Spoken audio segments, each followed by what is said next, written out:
This was the most ADD conversation I had in my life. People are way messed up ever since psychology has entered the world. You saved your life by putting on 12 people. tefillin, 12 people's lives by putting on tefillin that morning. Why is everybody stuck on trauma and trauma? The Baal Shem Tov was makar of who? Everyone. Farmers, Karlebach, peasants. yeah. Didn't care what color shirt they had. The guy who made me snap, he doesn't realize. He doesn't know that he made me snap. I don't know what I was doing. I don't know why I was here. I don't know.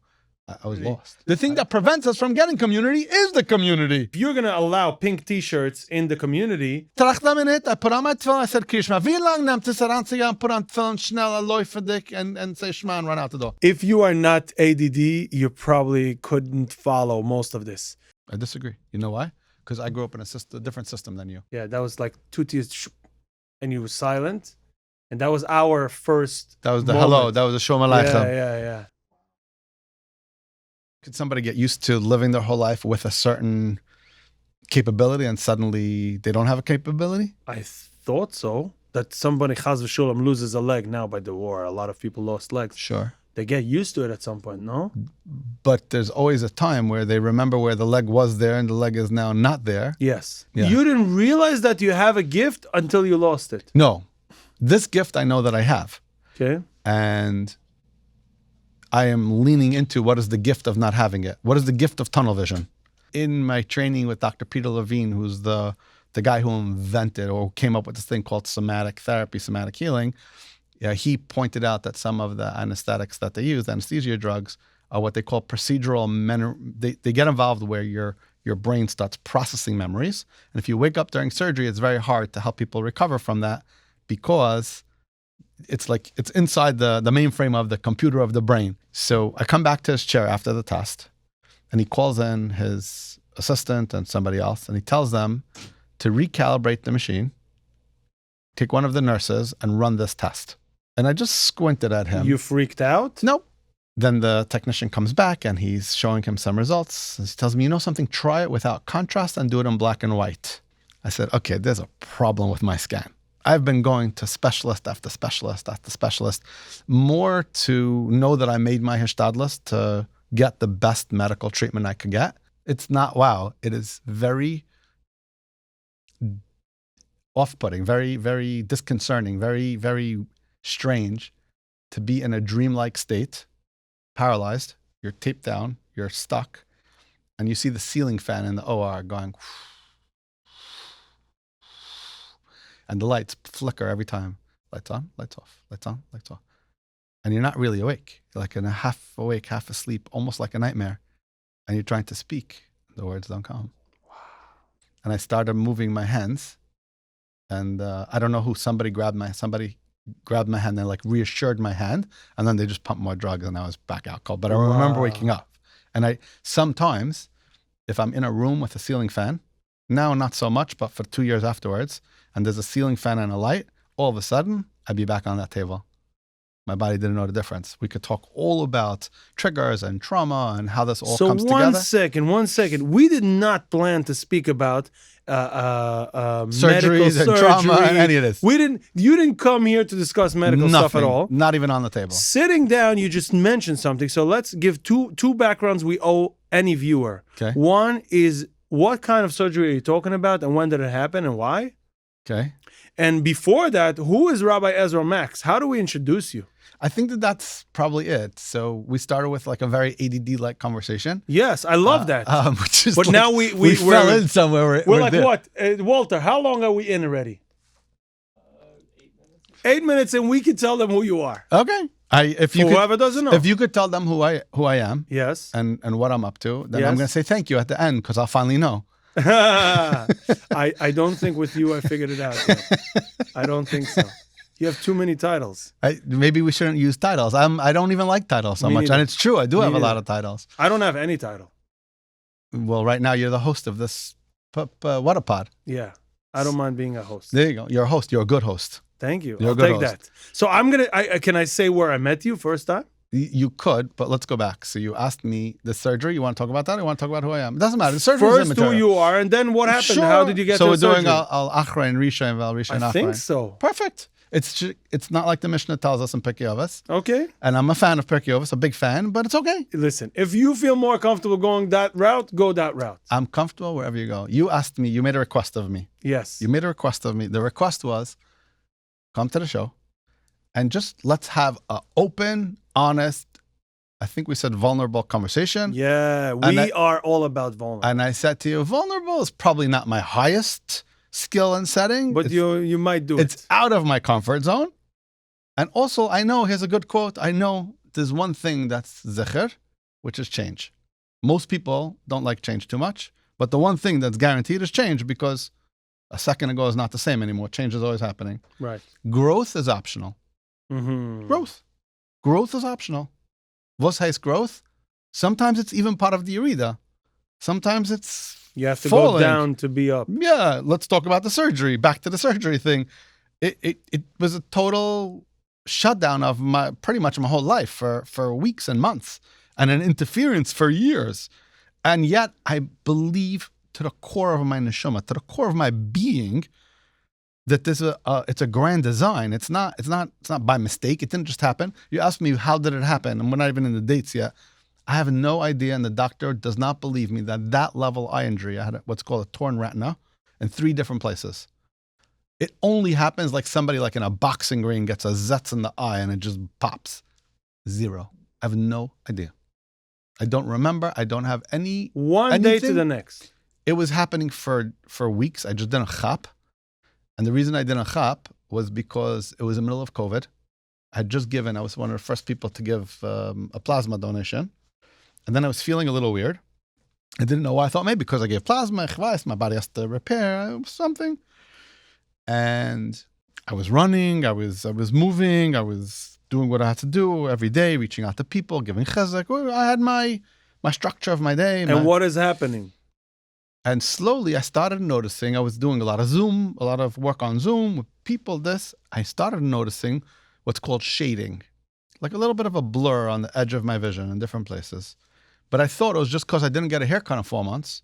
And my beard was out to here. So it's and I was getting annoyed that, when your beard is too long. Yes. I was like, oh. You can start seeing it. Like a werewolf. I was like, oh, yeah. And then it was Erev Shavuos. I was out for a run. I was running down the street. And I saw the barber in a car driving by. I stopped. He was by a red light. I said, Tzaddik, I need a haircut. I'll find you some other people. Come to my backyard. I'll just call the neighbors. Everybody needs a haircut out of Yantif. We're going to give haircuts. Okay. And he comes. And I get a haircut.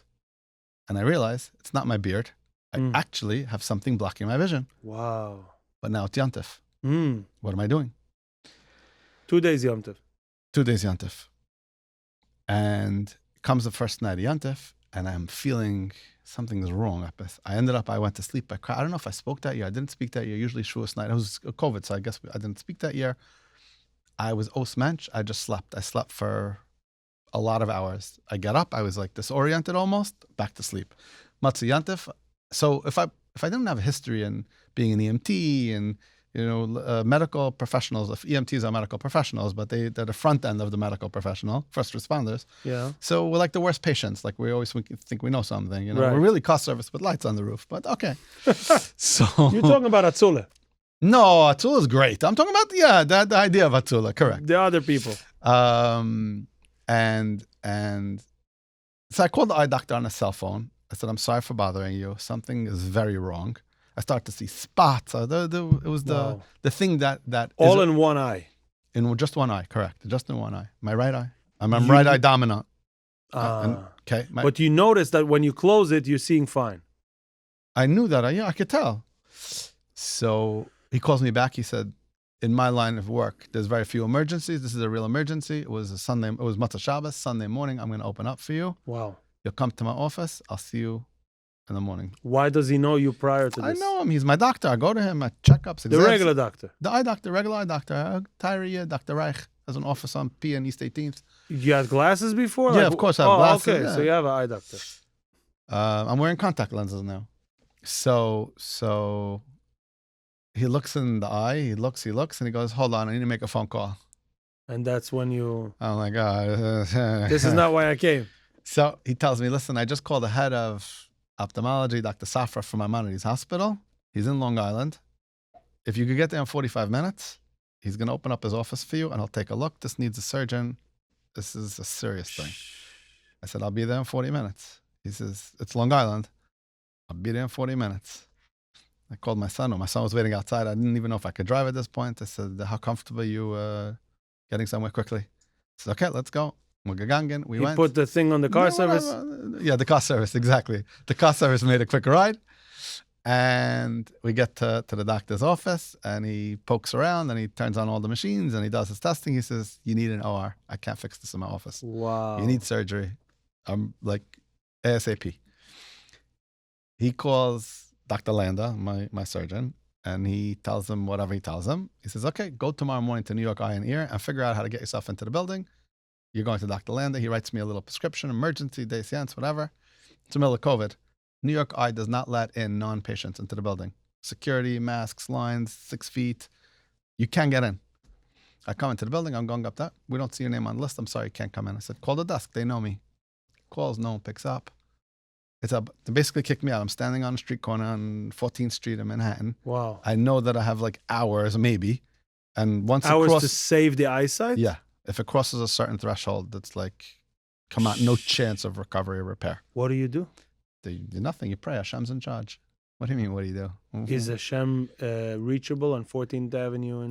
Hashem is reachable 24/7 from anywhere in the world. Even in Manhattan? Even in Manhattan and even in the Bahamas. Always, everywhere. Tell me about that experience. I wasn't in the Bahamas. I was on 14th Street. On 14th Street. Tell me about it. I basically called on one phone upstairs. I made a bunch of phone calls till I tied up all their phone lines. I called, I left it on hold. I blocked all the phone lines till I got through. And then the lady chapped it with me. She picked up all annoyed. I said, I don't understand. I have a prescription. Dr. Landa, I'm supposed to be there. She tells me, you're not on the list. We're not letting you in. I know who you are. Security told me. I said, ma'am, please ask the surgeon. Because Dr. Landa invited me to be here and said I could come. And I hear like a little bit of a huff and she says something, and I hear him, Shlai, I said he could come. Let him in. Wow. I don't know this fella. Wow. And that was the beginning, whatever. But Hashem, he scheduled me, however it went, and Chazde Hashem, the surgery was matzlich. He told me afterward, so this is the long story to get to this. As we're about to go into surgery, I tell him, doctor, could you give me your hands for a second? So he looks at me. I said, I want to give you a bracha. You should have gold in a hand. You know what gold in a hand means?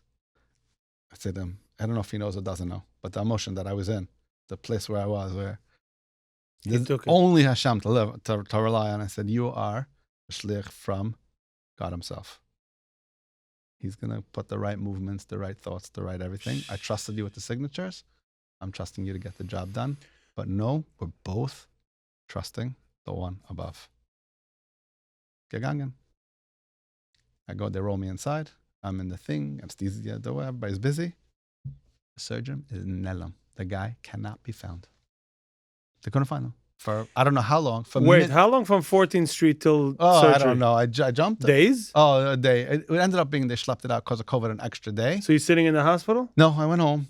I was in a panic. They told me if you start seeing flashes of light, then it means like you have you're running out of time. But wow. It was very scary. It was time to go home, daven, love on my family a little bit, go inside a little bit. Yeah.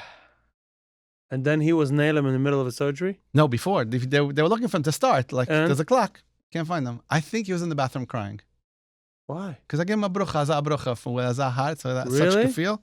I think so. For how long? I don't know. Time loses. It was enough that they were looking for him and they couldn't find him. Time is not a real thing.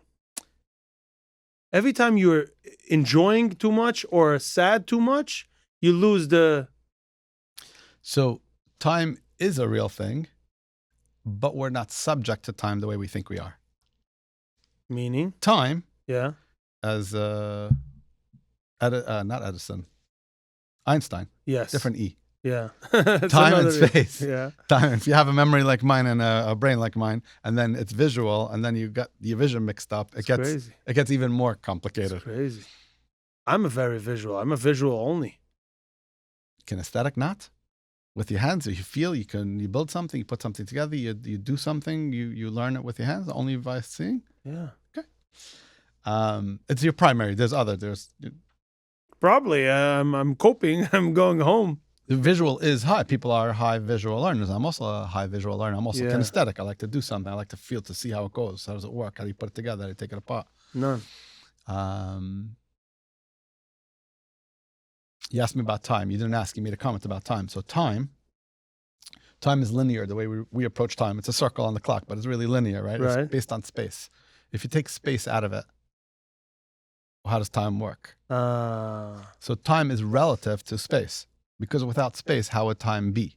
So how come when you're so happy you lose that sense? Because you're superseding time. The time and space dimension, you're sort of popping out of it. Wow. And if I can jump for a minute, when you're doing your neshama level work, your avodas Hashem in whatever way, even in practical daily behavior and or in a spiritual connection kind of way, let's say a Shemana Esrei, you really know when you're davening for real how long it took you?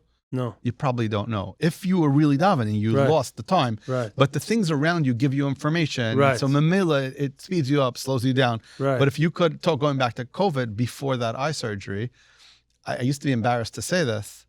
I would go downstairs to my office. I have an office in the basement, and I would daven shachris for a few hours. I'm not a patient, like hang out. I move. I do things. Why would you say embarrassed?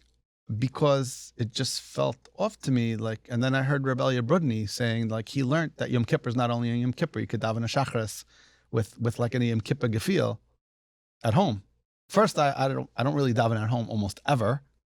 And if I would, it would be because someone's sick, or because it was an emergency and it was not shaykh to get to a minyan. So for me, the experience of being in my own Dal Ramas with zero expectation on time, availability, I could take my time. When it was COVID, we davened like that. Yeah, that's there what was I'm nowhere about. to rush to. And I had the most uplifting davenings. I had nobody looking at me. There was no chazor sashatz to rush to. Correct. I was just immersed in my talis and forget about the world. Time did not matter. And I had no concept of time. I know be'erach, I would go down that. I had a schedule, so I have a schedule, put the family on a schedule, but hours.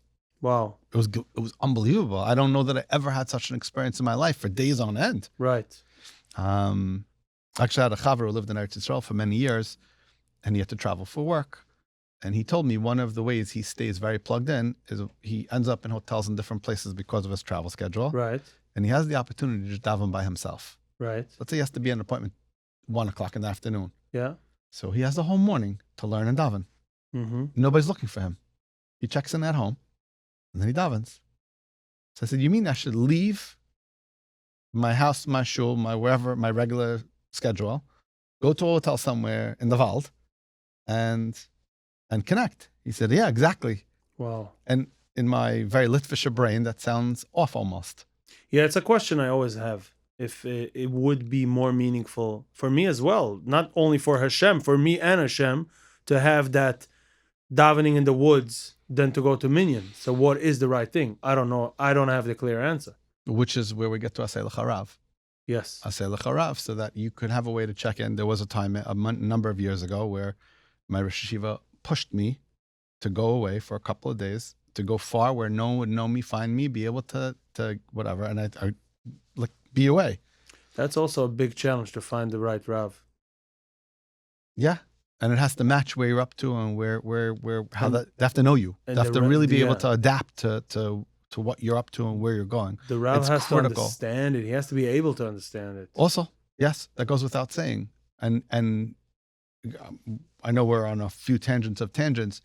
Probably one of the biggest things that is undervalued in our community is formal mentorship. I come from a coaching lens, if you will. You were talking about who is Ezra Max. It doesn't really matter who is Ezra Max. Yeah, we're going to have to go through a little bit, but you can still the punchline is mentorship. The punchline is somebody that either knows what's ahead of you or knows you well enough to know how to help you navigate what's ahead of you, because there's always something ahead of you. And every time you come up against the next level, the next wall, the next thing, there's going to be stress, hesitation, fear, overwhelm. If there's too much excitement without the breaks of what if, fear, judgment, then you're too jumpy. You're going to get into trouble. Right. There's this very, very delicate balance that's required to constantly be moving and growing. Yeah. And also to be calibrating to make sure that you're not going too far, you're not falling you're off, not going too fast, you're not yeah. breaking too many things along the way. It's crazy. And break and fix is good. It's not bad. But it has Right. to be done with intentionality. It has to be done with consciousness and focus. Yeah. It has to be done with a reason. Yeah. Sometimes you want to break something. Sometimes you need to break something. Right. Sometimes things won't change unless they're broken. Right. And to know when and where and how. To know when to push, when not to push. It's very tricky. Then you have hadrocha like this, you have hadrocha like that, right? Asar Chorav is a big challenge. Big challenge. I'm talking about a perspective from Hasidim. We don't have a Rosh Yeshiva. We don't have that. We have a Dayan and Avishul, which is easier access. Okay.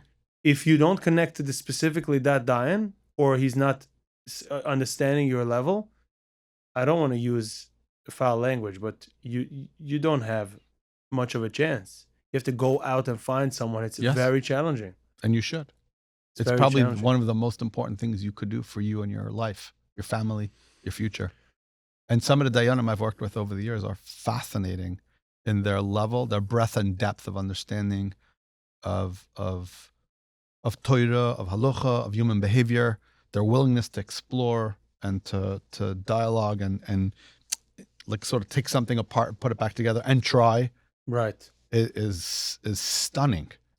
And you know, again, a popular Dayan who has real traction with the Kehillah is going to be overwhelmed very quickly Right. because Everybody's gonna come to him like bees to honey. not stam. Do bees go to honey? I think so. They produce honey. I don't know if Produce. they go to the honey. I don't know. You put think- honey in the sick of the bees. Come, so. Yeah. Usually they come. But But I would say a lot of the Dayunim I know are machte gewesen. How do you say they became Dayanim? yes, They became just based on their learning, not necessarily on their midas or understanding of people's challenges. You know what I mean? They sit and learn all day, so they are how would you say that they're okay to be a dayan, but not necessarily understand to the nefesh of people, and that's very challenging.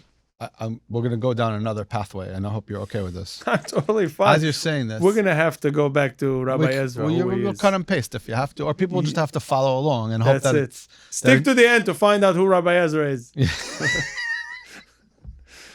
at least tell them there's something exciting coming at them. Nobody cares who I am. They only care how it helps them. Nobody cares who I am or you are. Nobody cares. For the some only reason- thing they care about is how their life is going to improve based on their interaction with you or something you're producing. So I'm getting excited when I say this. good. I hear my good. own energy. So You you heard should what just stick happened? around. You should. You stick, caught what yeah. I just said? You should stick around. What are you taking from this? What are you gaining from this? How are you going? Don't tell me I need a dine. I don't have a dine. I tried having a dine. It didn't work for me. There's no Dionum. I already heard you. I got the whole thing. It's warming up. You just It's sit warming down. You up. got me all fired up on this thing. So Rabbi Ezra is a fire, and you're gonna get much more of this soon. That's it. That's it. Keep going You put out the fire. Forget it. Pulled out the key. because we're still warming up. We still have a way. We don't have to cover more of the Dayanim. It's fine.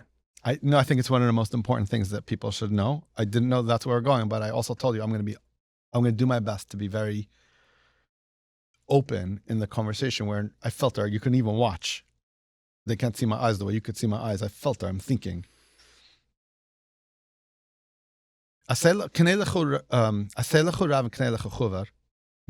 Make for yourself. Appoint somebody your Rav. If you don't have a dayan and you can't find a dayan and a dayan is not available to you, find somebody else to be as if the dayan. Be the liaison to the dayan. I had someone call me today. They have a struggle at home, whatever the situation is. They're going to Rav Schlesinger or Muncie today. They have an appointment. He's a big name. It's a huge name. I don't know if he had told them to call me or they just decided to call me, and they're in an ongoing dialogue with him. And They wanted, so the question is asking me how and what they should say to Schlesinger in terms of to get to the crux of the issue. My answer was, Rav Schlesinger understands. He's got it. Now, And he's overwhelmed? I can't tell you from his perspective where he is. What do you think? Based on the number of people that are going to him and what he's handling on the day-to-day, from the teeny little bit that I know about, that I pick up pieces of him, I have no idea how he does it. Wow. I don't know. And not everybody should be running to him for everything. Right. There's some of what they're running for that doesn't need to make its way to him, but they're not going to trust somebody else. Right. Okay. And then there are people who are running to people who are I don't want to speak bad about Dayunim. They're running to people in a Dayan capacity where the Dayan should say, it's past my pay grade. And then he has a choice point. What do I do? How do I help them? Or do I direct them to the next person? I had a challenge many years ago. I was part of figuring out how do we navigate with boys and girls coming post-rehab to reintegrate them to a normal, healthy life. It was never done in the firm world before, to our knowledge. Post-rehab meaning they're coming off drugs. Yes. They're probably they probably have a ton of trauma. They probably have a fractured family relationship. They probably got kicked out of multiple yeshivas and schools. They probably have a lot of hurt and pain. They're probably not so easy in personality. They're probably a whole bunch of probablys. And where are they coming to? To you? The drop-in center, to a place at night. They could come. They get a hot food. They could get some. It has a name? Camaraderie. Yeah, it's called the living room. Today, it's called the living room. A guy named Menachem Poznansky, a social worker who's figured this out, has been running it since we hired him in 2001, I think, or 2002. Flatbush? Yes. So let's not get lost there. Exactly, but it's not about that. It's a viewer will not know that such a thing exists. Right. The one who will know that it exists is the one who needs it. They'll find it.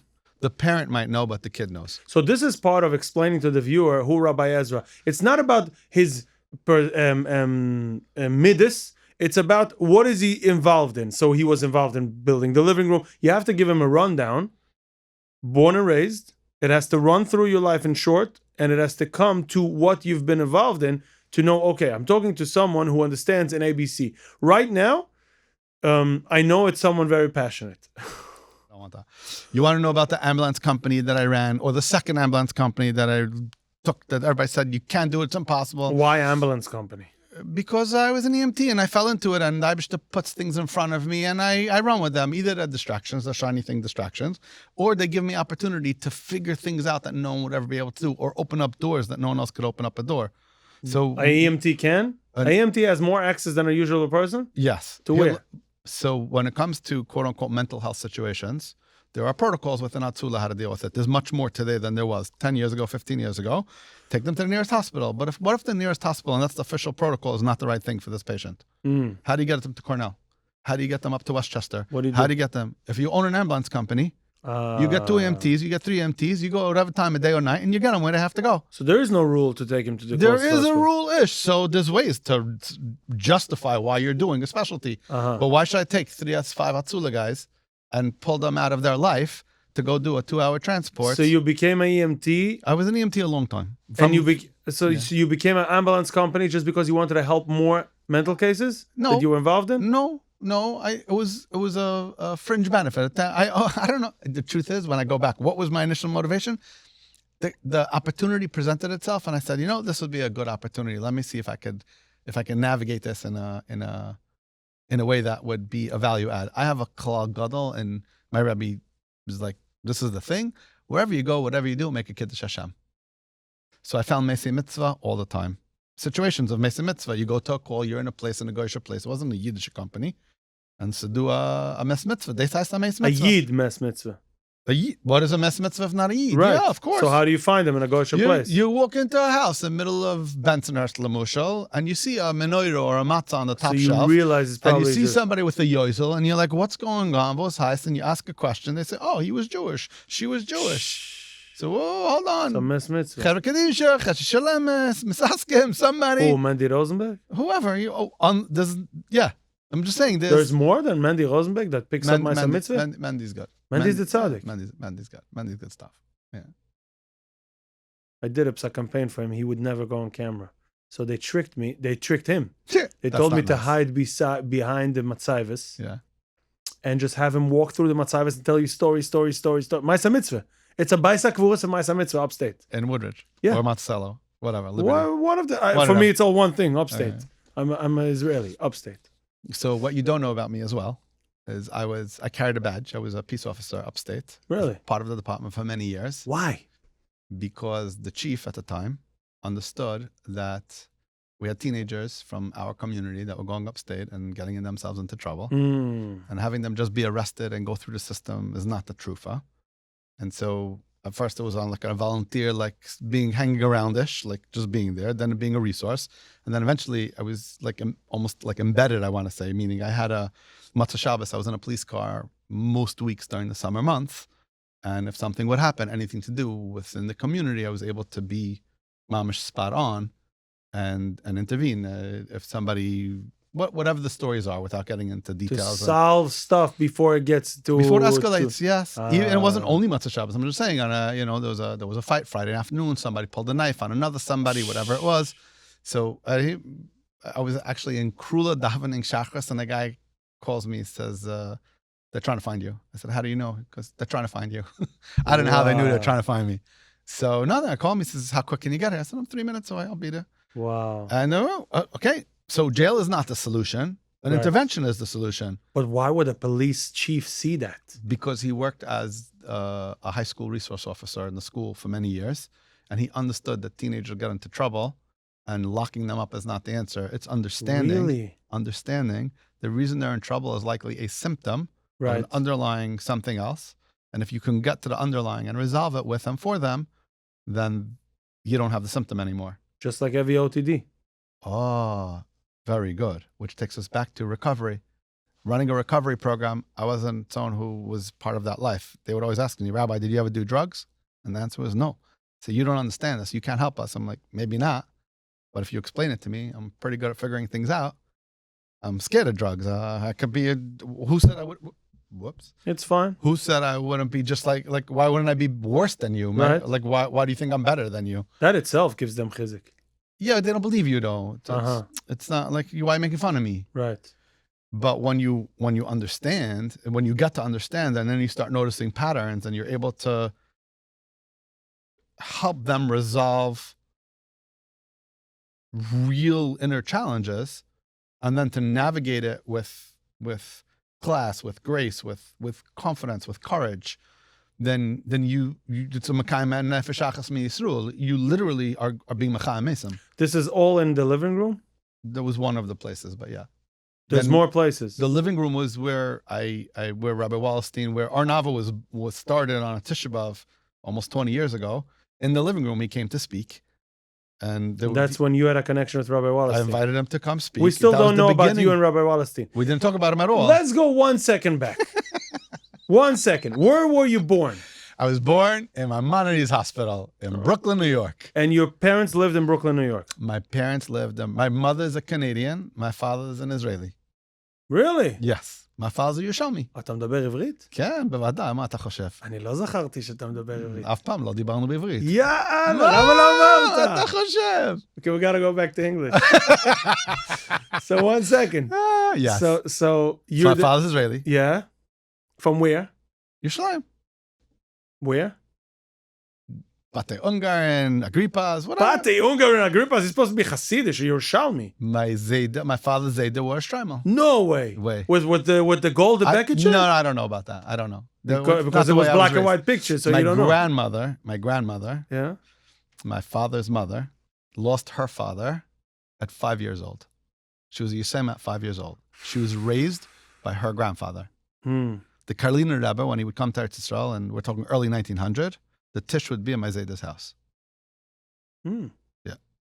Really? Yeah. You're mamish Hasidish. Almost. You look like Sephardi a I'm a bissel. Shloinikel on that side, a real Horowitz. Really? Yeah. Really? My grandmother was a Horowitz. Do you say Tfilah Sashlu? Of course. I say it every day. I don't say it every day. I say it often. I say it every day for more than 20 years. Beautiful. Are you also a Shloinikel? It works, no? Not that I know of. Maybe I am. Maybe. A lot. Yeah, the Horowitz is a title bound. I'm a Chaimowitz. Maybe it works. Yeah, Chaimowitz. Yeah. Sigit. Wow. So 1 second. Father's Israeli, which I love. That Yerushalmi part. Came and here on a everything. boat, 5 years old. I can't believe it. Yeah. You came on a boat 5 He years came old. when He he came was- on a boat 5 years old. Yeah. And he went to Brooklyn. Bar Park. Yeah. Bar Park already existed then? Not the way we see it Yeah, today, but Maimonides was there. I don't know. And you were born. My grandfather, my father's father, was an American. He was one of 12 children. He came from Sheboygan, Wisconsin. And the reason they lived in Sheboygan is because his mother or grandmother, I don't remember, didn't want to be with all the people going off the derech in other places in Wisconsin. So they moved to a place with only goyim. Sheboygan. The kids will know that we're Jews. Those are not. You want to laugh? Hmm? I have a neighbor Yeah. in my apartment building Yeah. where I live. Yeah. He didn't like that there is all kinds of Hasidim. No. And trust me, there's no modern people in my building. Okay. It was too modern for him. So he moved into a Goyish block. The A- guy a davens in my Chassid. shul. Yes! A Belzer. No, he's not a Belzer. Oh. He's a Chassid. And he moved into a Goyish block. He's the only Jew. So the people, his kids know, for the same reason. His kids know. These are Goyim. And Us we are and Jew. them. That's it. I got it. Maybe It's complicated. there's no smartphone in my building. And it was too much for him. I hear. So this is just referring to what you said. Yeah. So with Sheboygan, Mhm. Sheboygan, I should go visit. There's You any should. Jews there? Not today, no. Not today. No. There was a Bissell. There was Minyan. I don't think so.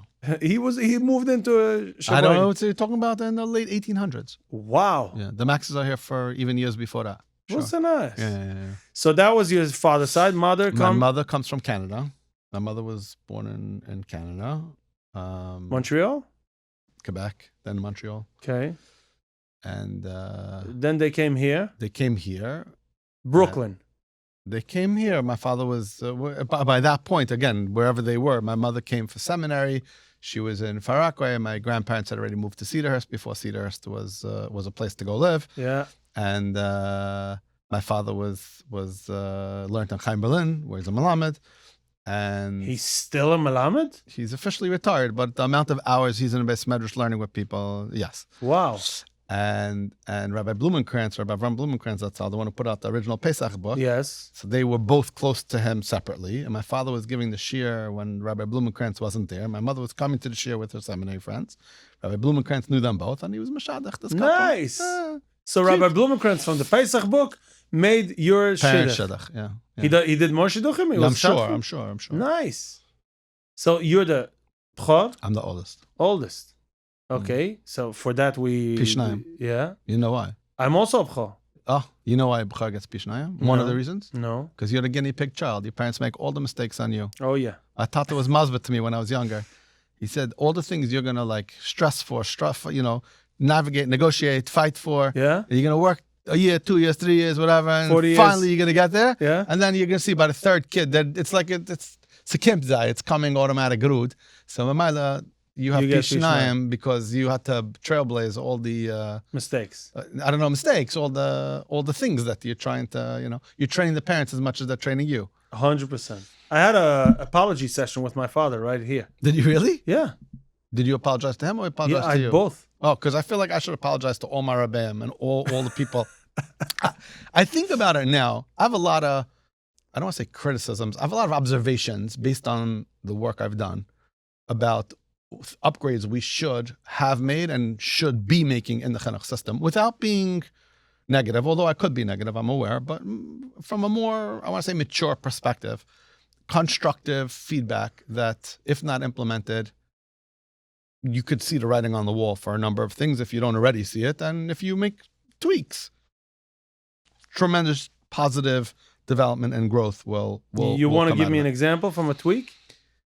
Chanoich Lenaro, Pidarkai, start from there. Wow.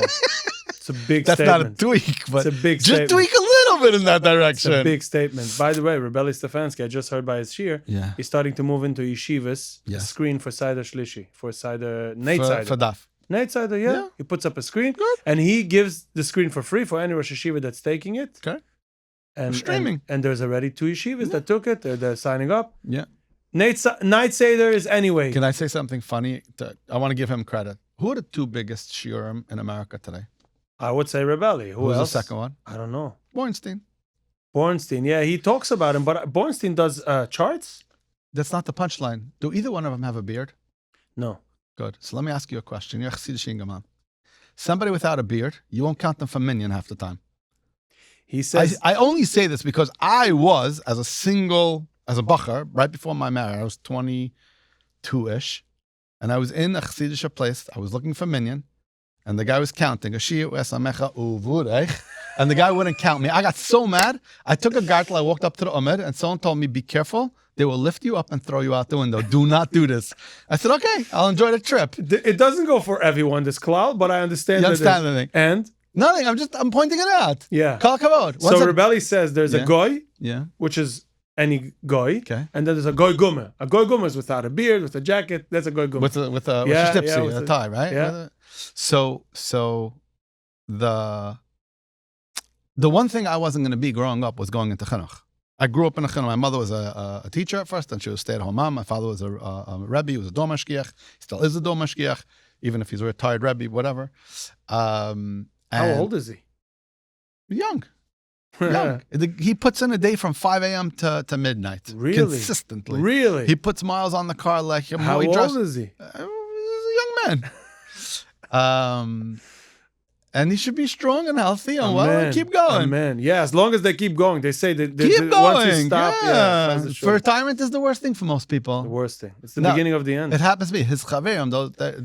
I'm saying these are some of my rabbeim. They come to kollel every day. Wow. They're learning flossig. They're going strong. Keep active. So, but it's nabla. They're really living it. Wow. They're really living it. Wow. So we should be zoche. Yeah. We shouldn't be able to come close, like touch it and like value it. Sometimes I wonder, do we really even value it properly? I was trying to tell you something. So growing up, you can imagine with a little dyslexia, whatever.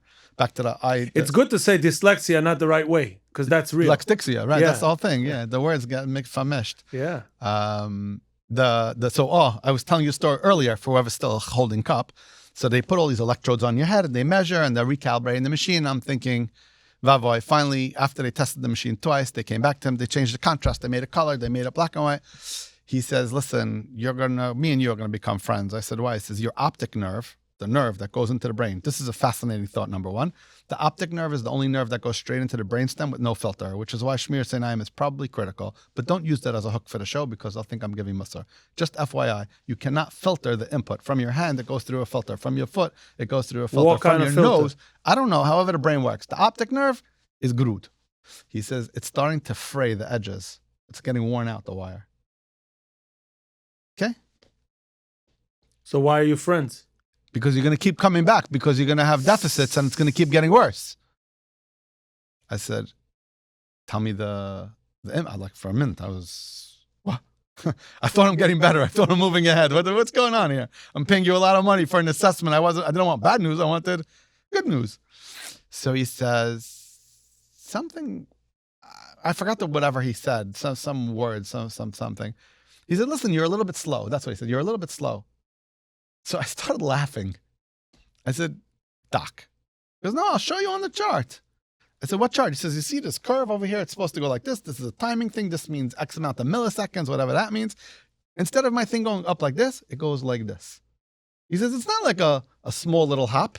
Instead of being a hill, it's a valley. So he says that's the brain. That's the transmission time. Yes. There's a lag. Yeah. So I said, Doc, even someone who doesn't know me is not going to tell you I'm slow. Right.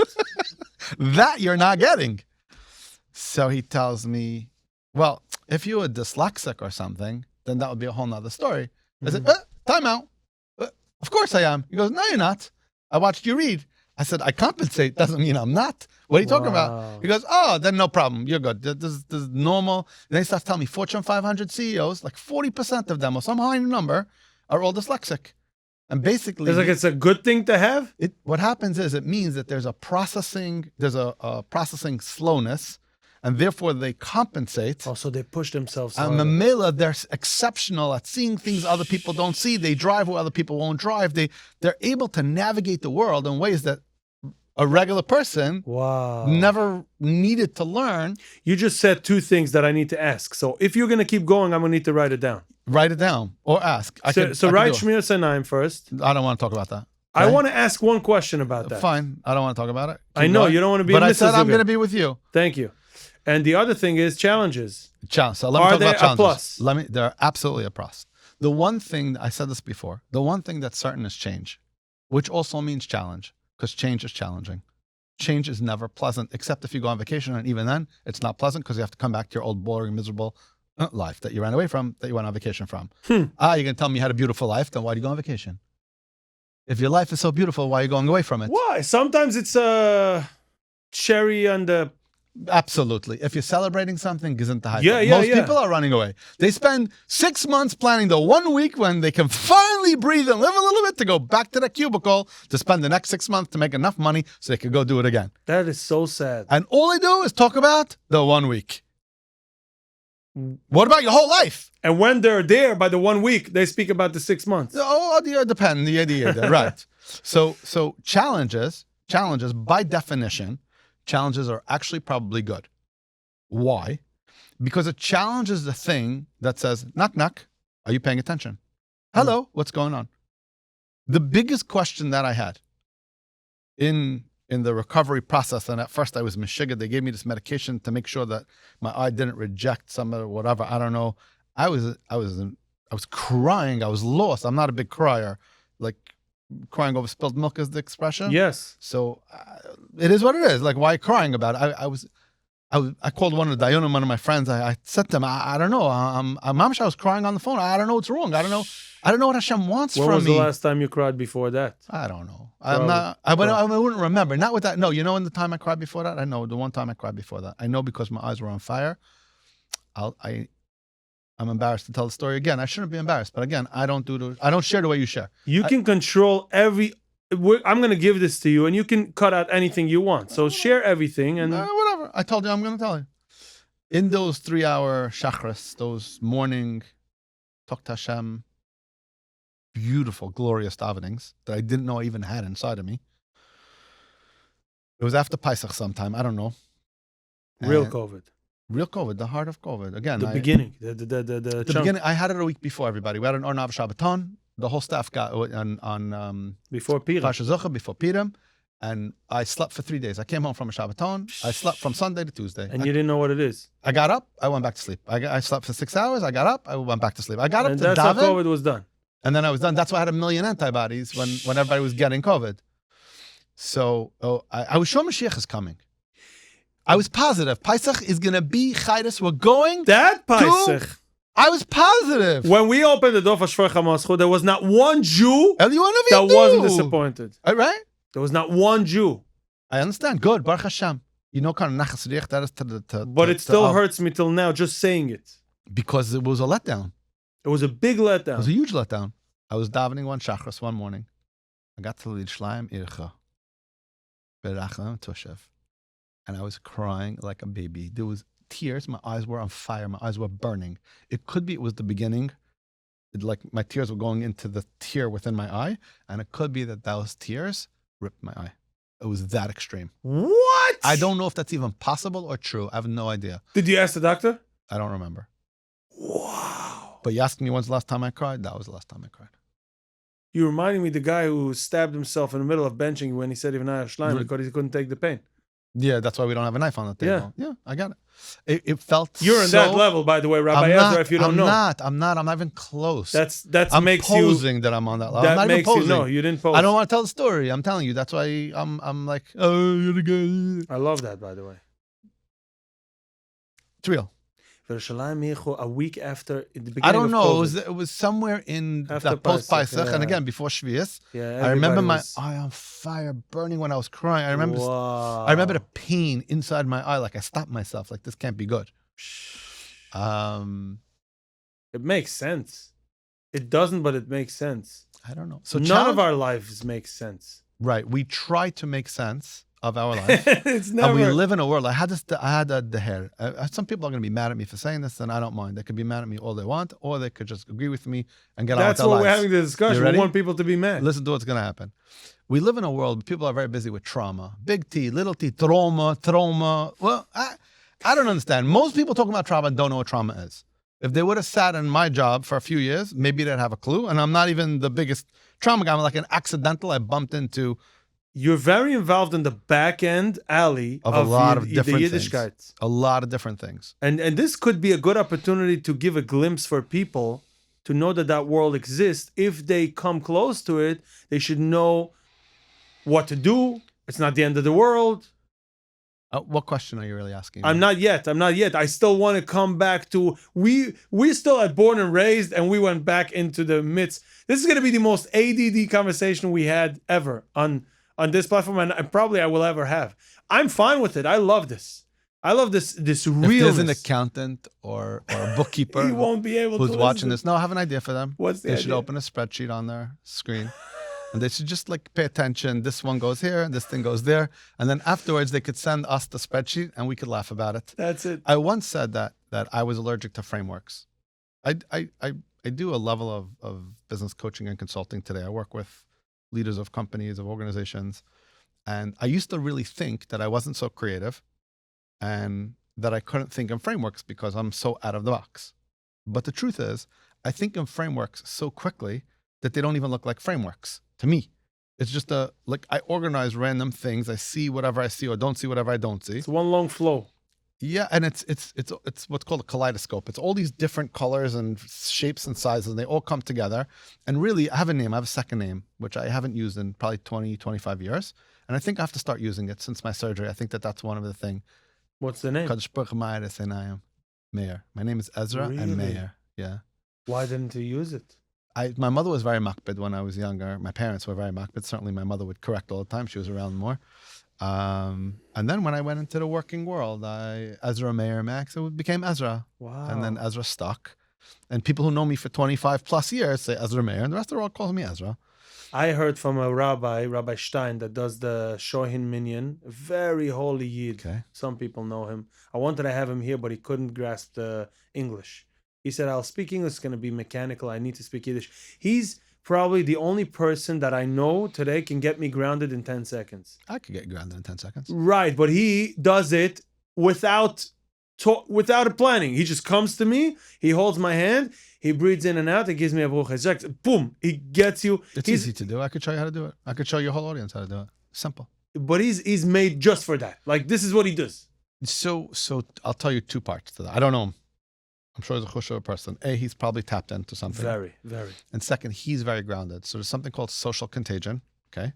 Tomorrow, I'm doing a offsite strategic planning meeting with a company, a leadership team within a company. And the beginning of the day, I'm actually starting them off with a simple breathing exercise and a grounding exercise. And then I'm going to talk about something that happened recently that was very uncomfortable for most of the leadership team. They're going to get all dysregulated. They're not going to be grounded. They're not going to be breathing. I'm going to have them notice it. I'm going to show them how fast they can get right back to grounded and focused. It is the biggest risk you take in such a meeting because I could completely destroy the day. Wow. And it's not even a risk because if they can't, as a leadership team in any business, if you cannot get back to a regulated, grounded, even keel state, all your decisions are corrupt. Wow. Your decisions are corrupt. What's fascinating to me is I've offered a few CEOs recently, more than recently, but recently it's in top of mind, to help them get more grounded and be more regulated, to be more, I don't like the word calm as much as regulated. Why? Calm is like calm down. Falling like asleep? someone telling me, yeah.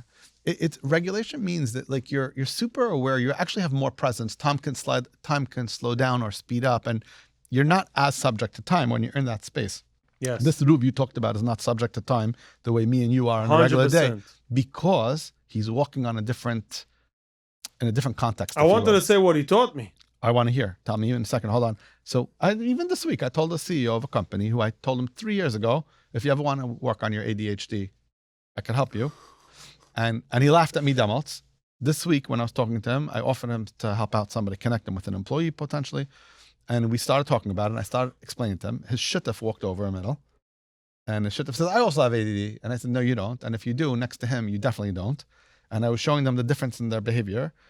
And then he was listening, curious. And then he said, Nech, if I give it up, I'm not going to be able to accomplish anything in my life. My power is in my ADHD.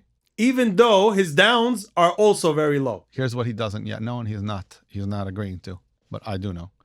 He's compensating for trauma. He's compensating for being that wild, hyped up, quote unquote, Michigan kid. I mean, in complimentary, not non-complimentary. And he's just channeling it in a healthy, positive way. But now he's closer to my age. Vayuve hayoim, it's time to actually contain all of that stuff, let it out, that part, and then use that energy, that koyach, that power, so much more laser focused without the balagan around, the whirlwind. I used to be a whirlwind, and now I feel like I'm almost lazy and slow. But what I could accomplish in an hour with zero anything, with zero pom-poms, cheering, screaming, yelling, noise, lalos. I spoke about it today on the live on LinkedIn. Today I said that I found out late is relative, but late in my age, that there's a power in being silent. Sometimes much more. Sure. I thought that kedai to have any legitimacy, I need to be the loudest and push and hoo-ha. And I learned how the silence is sometimes more powerful. You use silence very well. I've watched you. Thank you. Do? I learned that. It took You me a do? long time. And one of my observations about myself is I really have a curse type. I don't know how my rabbeim and teachers kind of survived the whirlwind that I and my friends were all those years. Like it's fascinating to me that they just held on. I would say my rabbeim never survived. They just kicked me out. But my wife survived, and I don't know how. Ask her. She probably has a good answer. She said she always davened and she hoped. I can't believe I just said that on camera. I stay away from talking about family. Okay. I never go there. Yeah. But it's good to. Okay. Listen, Listen, I think that I really appreciate it. The people close to us who love us the most suffer the most because of our challenges, and us them. Wow. And also, it's the catalyst for the most growth. That catalyst I wanted to speak about. Okay. Because sometimes it takes too many years. And you said a challenge is an opportunity. Yeah, it does take years. So a lot of people give up too early in the game. Technically, we all give up too early because if we're alive, we should be, I don't want to use the word battling, but we should be growing. I'm big on this thing called grow. Grow means different things at different times and in different seasons. Some plants, you have to water them for 3 years till they even see a little thing. Right. Some things have pyrus once in a year. Something have once in a season. The Chinese bamboo is something that a very good example. Right. 5 years you water him, he doesn't do Nothing. anything. And then the 6th year he goes the highest. Yeah, right. So that's an example. Yeah. Great.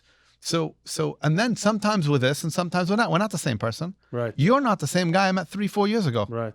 You're not. I could see on you you're not. We've had conversations in between. I'll take it. For real. I know. Real. One second. Oh, I could even tell you even more. Mechatesi, we didn't even talk about September 11. It's so good. I got 2 hours into an interview and we didn't talk about September 11. Is that the first time it happens to you? No, but that's one of the things. The Write that down. September 11. Okay. So I taught somebody a new word today, talking about challenges. The word eustress, EU stress. Stress, we all know what stress is, right? Stress is not like an option. Stress is going to show up. If you're alive, you're going to have stress. If you don't have stress, you actually don't have a blood pressure. If you don't have a blood pressure, you're not alive. How does your blood have pressure? Do you know? Your heart squeezes. Right. What happens when you squeeze? Make a fist. It's pressure. Yes. So pressure and stress actually It's part helps of life. your life work. Right. If your life goes like this, every system in your body goes in and out, compression, expansion, compression, collapse, not collapse, I don't like the word collapse, but collapsing and expanding, right? Your lungs, yes. your blood, your digestion, even your eyesight, right? It's a diaphragm. It's going like this. Your food, your throat, your voice box. How does your voice box work? So what do you mean? If it gets stuck like this, what happens? You're stuck. Yeah. So too much pressure and tension stops the flow. No pressure, no tension, no challenge, no struggle.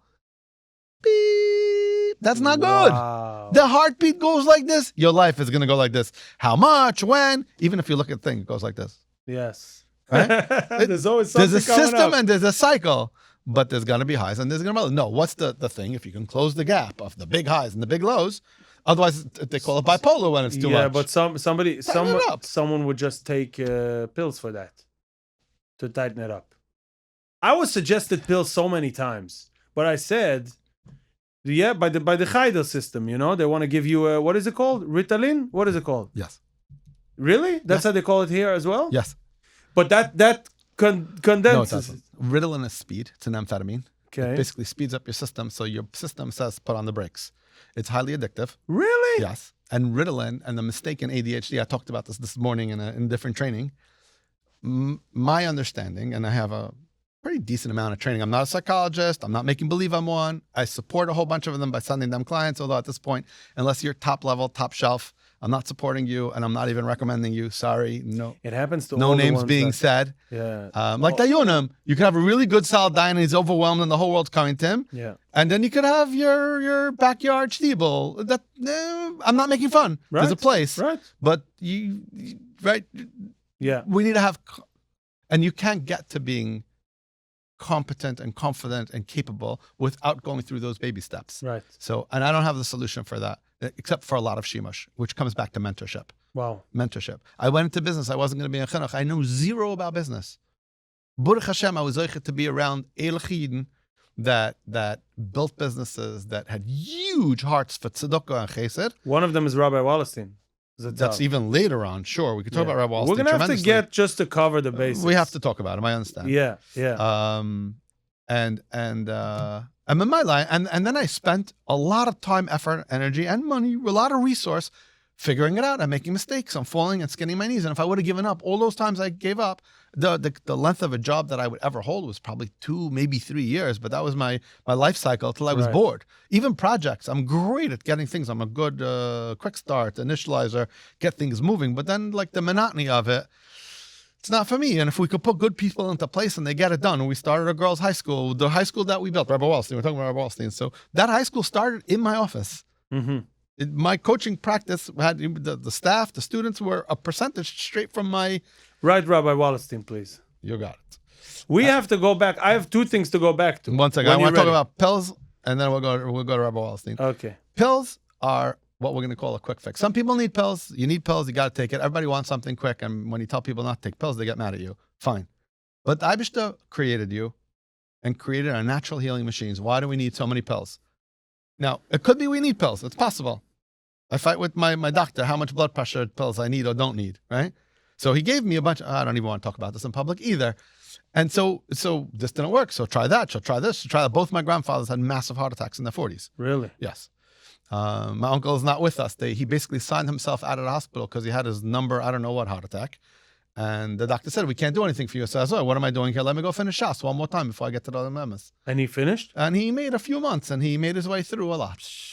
But he, the pills weren't helping anymore. I got the thing. There's only so much the pill can do. It can support, it can assist. There's places And for it. avoiding it would be better off? Not avoiding. Address it. Understand. ADD is so misunderstood. What is ADD? In my opinion, today, I talked about this in the training this morning. ADD is dysregulation. It means things are running too fast. Why? Because you're in fight or flight all the time and you don't know how to calm down. Mm-hmm. When I learned the skills and tools of somatic, part of my ADD just is Nelam Gavar. What's that somatic? Somatic is the brain-body connection of how it shows up in the world. I knew how to ground. And not, there's elements of meditation. What I didn't know then, but I know now, it's underpinned by breath work, meditation, grounding, Every day? and presence.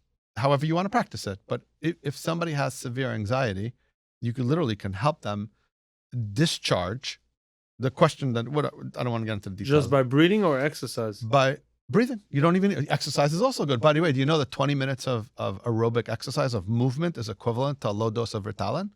Wow. So Ritalin, right, is speed. It's an amphetamine. Or you could go 20 minutes of exercise. Why wouldn't they prescribe for every Chayda kid 20 minutes of exercise? Wow. Twice a day. That would Every be kid who's amazing. jumping out of his chair, let him run around the schoolyard. No, what do we do? You're jumping out of your chair, you lose recess, sit in the chair. Stupid. I'm not saying stupid. It It's is- counterproductive. This is stupid. Wait, who's going to suffer? The Malamed. Tell the kid also. you clearly need to get out of your chair and run. Guy life, run. 1 second. We're not allowed to do exercise. You know, people gave me a hard time. What do you give shiurim? You're a rebbe. You teach whatever. How you running in gym clothes in the street? I was embarrassed. I'm wearing pajamas in the gas. Rebelli went on to the treadmill. Yeah. He said, "I'm probably the only Magichir that does this and shows this on camera with his whatever clothes, sport clothes. No, sport and clothes. He does the daf every morning, 9 a.m. Yeah. He does the new daf on the treadmill. Okay, good for him. Come on. I don't have a problem with it. He's doing it on the treadmill at home. I'm running down the street. Yefakert. He says it's Azamayla. You should do it. The Rambam says it's a chal. Movement is important. I see the difference in my life. Of course, I see the difference. Maybe Erev after Shabbos, this, I was we'll running. go for a run. Erev Shabbos, I was running somewhere, wherever, and the guy tells me, Shabbos, I wanted to call you. I saw you in a t-shirt with a cap running down the street. No I was far. way. I wasn't even in the Shabbos? neighborhood. No, not on Erev Shabbos. Shabbos. Erev Shabbos. So on Shabbos, somebody came over to me. There's only like 6 people in Brooklyn. We had all come a minion. Yeah, you know? yeah. So he noticed another Eid. He wanted Yeah. to let me know. Anyhow. Well, by So- you guys, it's also this way? Flatbush also everybody leaves? Flatbush is empty. Flatbush Really? is empty. By the way, I don't know when this is going to come out, but this is smack in the middle of the summer now. Everybody's upstate. So depending when this is going to come out, actually, I want to offer your audience something very important. I don't know. I'm assuming you have an audience of Yungalat that are either working or running businesses. Mostly. If they're not working and not running businesses and they're in Koilel, I should say something different. You can talk to both. It's probably half and half. Koilel and working? Yeah. So I would like to. I believe in relating to people and trying to be of service and giving something wherever I go, whenever I go, and making a Kiddush Hashem in the process. I can't tell you how many hundreds, if not thousands of times, someone who grew up either not from or became not from, or someone who's not even a Yid, will say to me, you know, you're different than every Jew I ever met. Mm. And I used to wonder, it was like a line, but I hear it. I go to an airport. I'm walking down the street. I'm in the grocery. Again and again. In the elevator, going to a meeting. Why? I was wondering. And the answer is because my matara is, my key cornerstone is make a Kiddush Hashem. So a person gets a smile. They get a hello, nicely. The us versus them piece that we talked about earlier, they don't have that feeling from me. They have a very welcoming hello in terms of interaction pattern. So, and it comes from a place of how can I add value? I'm adding value by smiling at somebody. The doorman in the building, most people ignore. To anyone. Yeah, when I walk into the building, he sees me, his face lights up. You know why? He's getting a good morning. A normal, yeah. How you doing? Thank you for watching the door. Shkayach. Yeah, he's not getting a shrug. The guy cleaning my building, Yes. he always mamish. I'm the only one. I speak to him Spanish. We have a conversation every time I pass him by. The only time I speak Spanish is when I order breakfast. Luckily, I order the same thing and I know the 4 words I need. You should know the Spanish guy when I come in. Rabbi, good morning. Do you Right. think everybody else is Rabbi, good morning? I don't think so. It doesn't work that way. Wow.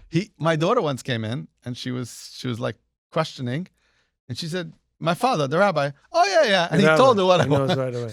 Yeah. My son went in after I came back from Israel. He went to my breakfast place. Yeah. And he just said my name. Yeah. And the guy knew exactly what I need. Tak. Right. Just because I'm nice. to him, Because yeah. you treat people with respect. So you're recommending to the audience to. I'm not recommending anything. I want to offer something, but I don't know what to offer yet. And the answer is going to be grow. Something that's going to help them grow.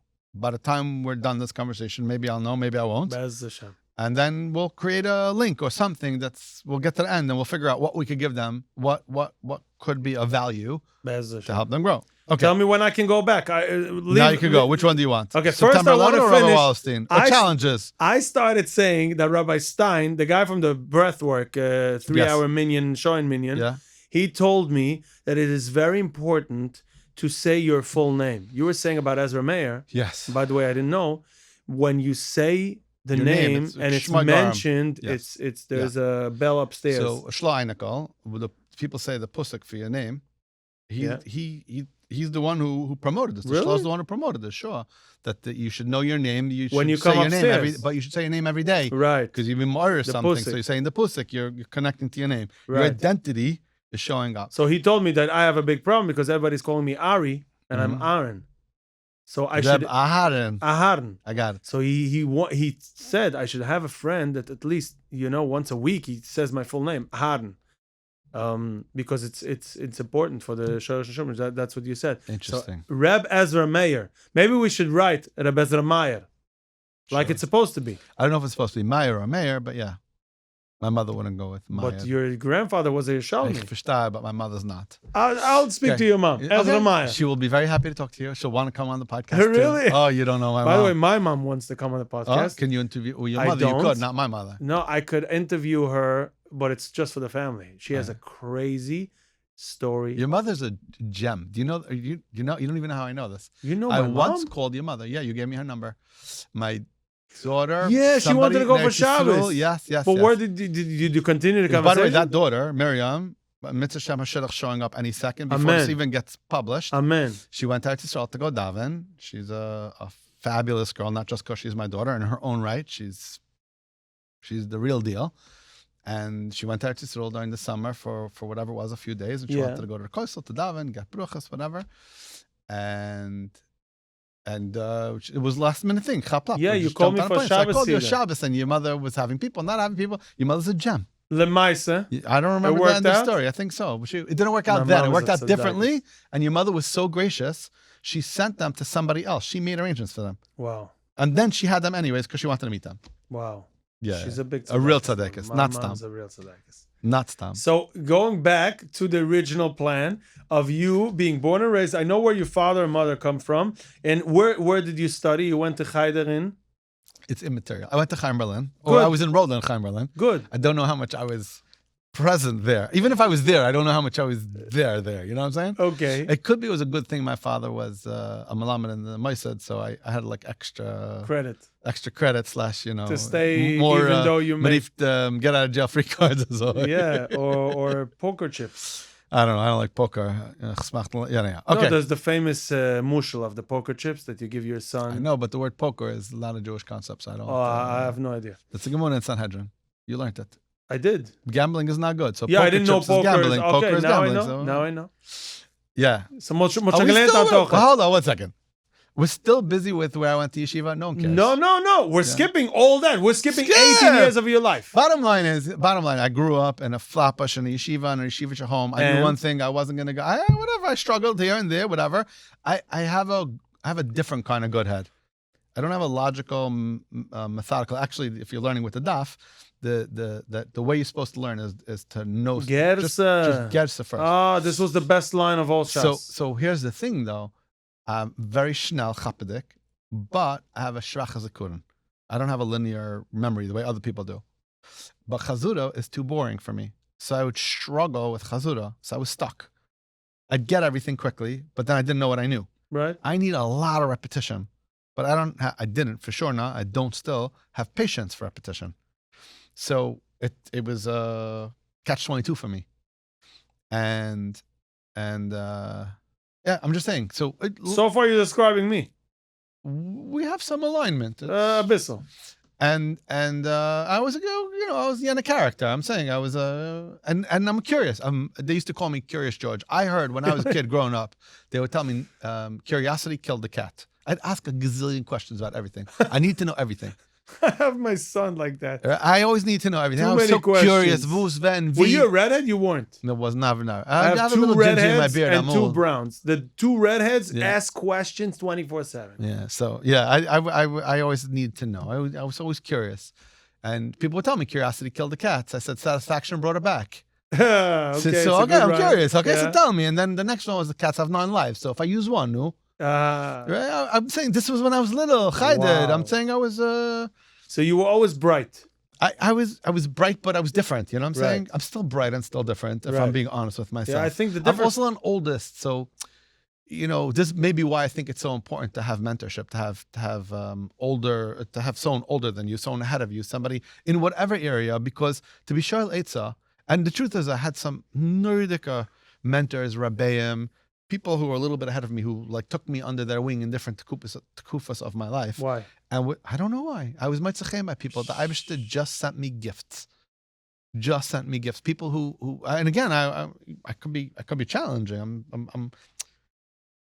And even when I went out into the working a business world, people were kind to me. People were good to me. You started in Koilel? No, No, I was So you working. went out I went business to world work. when? No, I was working. And what I'm saying, 16? no, older, whatever, 1920. 1920? Before I got married, which was an anomaly, and Rabbi Aaron Shechtazat, the Shiva in Chaim Berlin, actually had told me to go to college. So we had a meeting. He said, "Listen, you should go to college, get a degree." Really? I was like, "School? Not again. A classroom?" Not me. He says, "Yeah, you'll figure it out. Whatever." I said, "If I figure it out, I'll go be an electrician before I'm gonna figure out college." Like this. So Like, you didn't go. Like, you're too smart, basically. I'm like, I know, I'm not going to college. Even later, when I started back before the living was the living room at the beginning of that program, I had a chesh. I was doing things, and so one of my mentors, Demot, who's a very famous, well-known psychologist. I can say his name, I think. Him giving me good advice is probably not a negative. Although if he doesn't approve of my message, maybe it is. Okay, I'll protect him. So he had told me, listen, go become a social worker. And it's gonna up level all your work. But it's still a college. You're gonna have credibility. You're gonna have this. You're gonna have that. I looked at him. I said, the one thing I'm not doing is becoming a social worker. If you want to send me a degree, that's fine. But I'm not going to school. And the truth of the matter is, over the years, it probably would have gotten in my way for who I am and how I operate. That wasn't that would have put me in a box that I wasn't ready to be in. And I upset a lot of social workers for Steitzach. What right do I have to be playing in their sandbox? The answer is I'm not. I actually don't look at the world through the lens that they look at the world. You create your own sandbox. And positive psychology, which became a thing, is not really coaching. And the smarter social workers are trying to become coaches because I charged more than they did, and I had better results also. So I felt like it was worthwhile. Again, I'm not making fun of psychology, even though I just did. The punchline is most of psychology is kfira, really the essence of it. It's not a Torah-based approach. And it creates a victim mentality. And if we look at the aggregate in terms of how much psychology is in the world and how messed up people are way messed up ever since psychology has entered the world. Mm-hmm. People are way more resilient and way more tolerant of the world. It could be the world changed also, and I understand you'll give me a counter argument. Why? Because they didn't go into their emotions?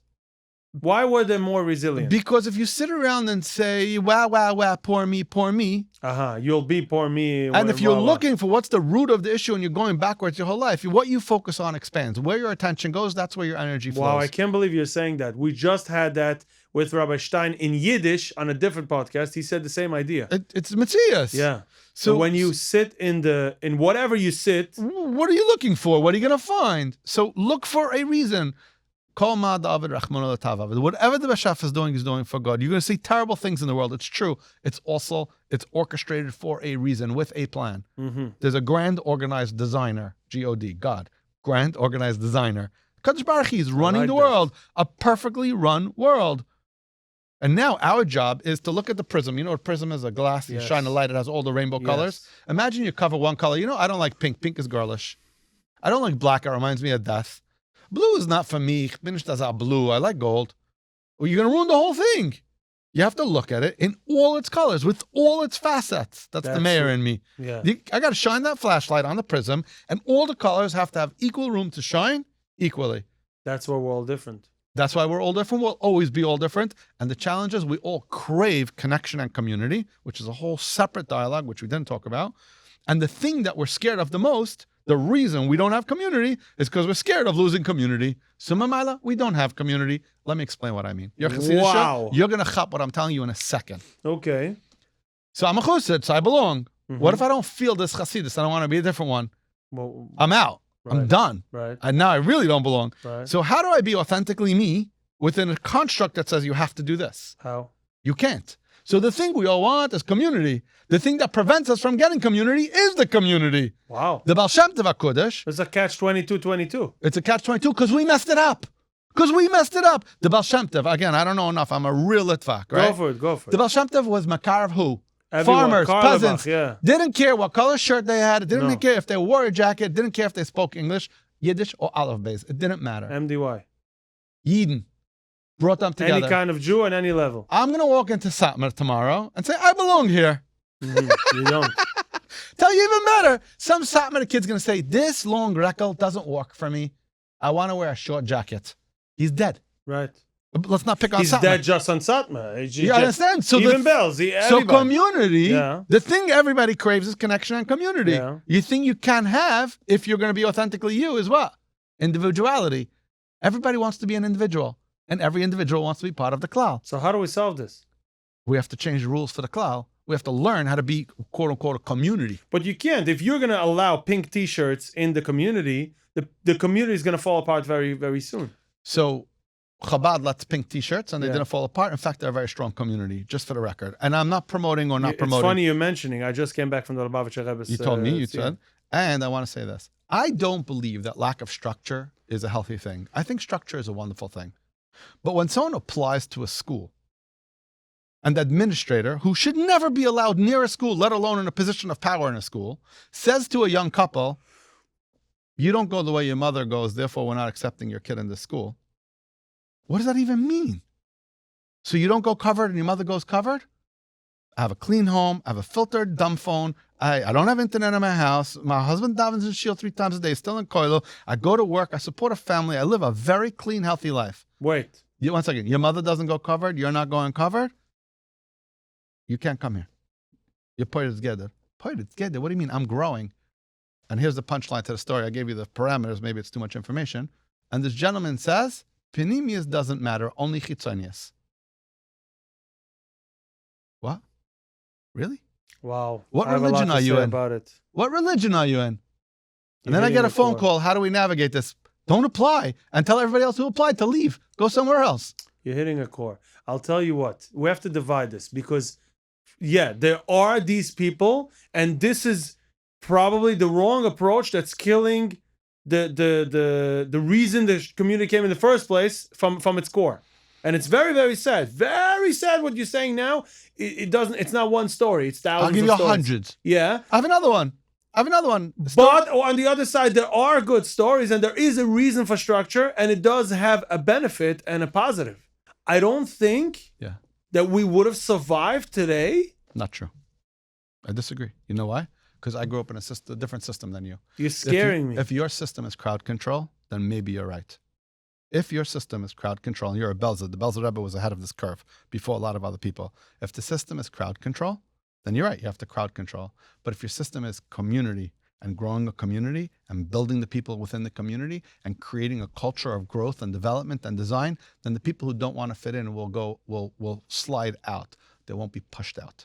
When we built an elitist system, and when I say elite, I don't mean it literally, because some of what we see as being called elite is actually garbage. Everybody could be that elite. That's not elite. It doesn't cost a lot of money to get myself a matching jacket and I could get a haircut like you. And It's a swipe on a credit card. big deal. That's not elite.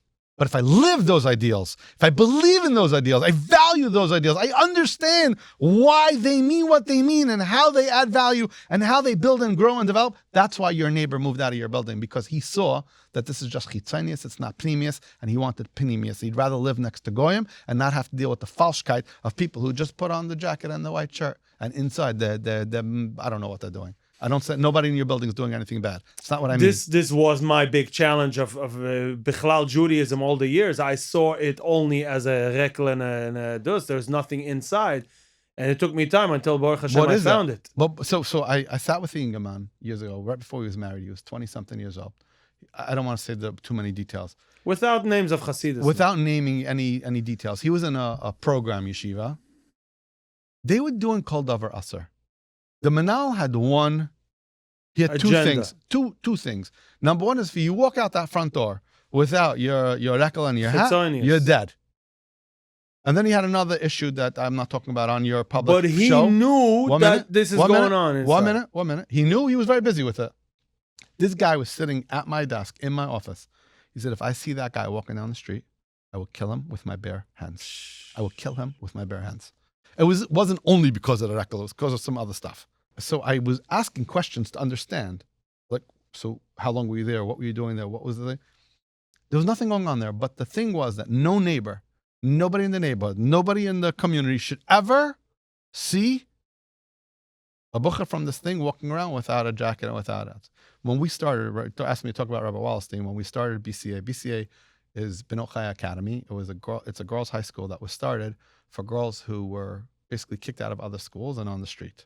But the backstory to the story of how the school came out of nowhere in weeks, not months, in weeks from idea to inception, we launched like in no time. What happened was, it wasn't 18 years ago, it's less. However many years ago.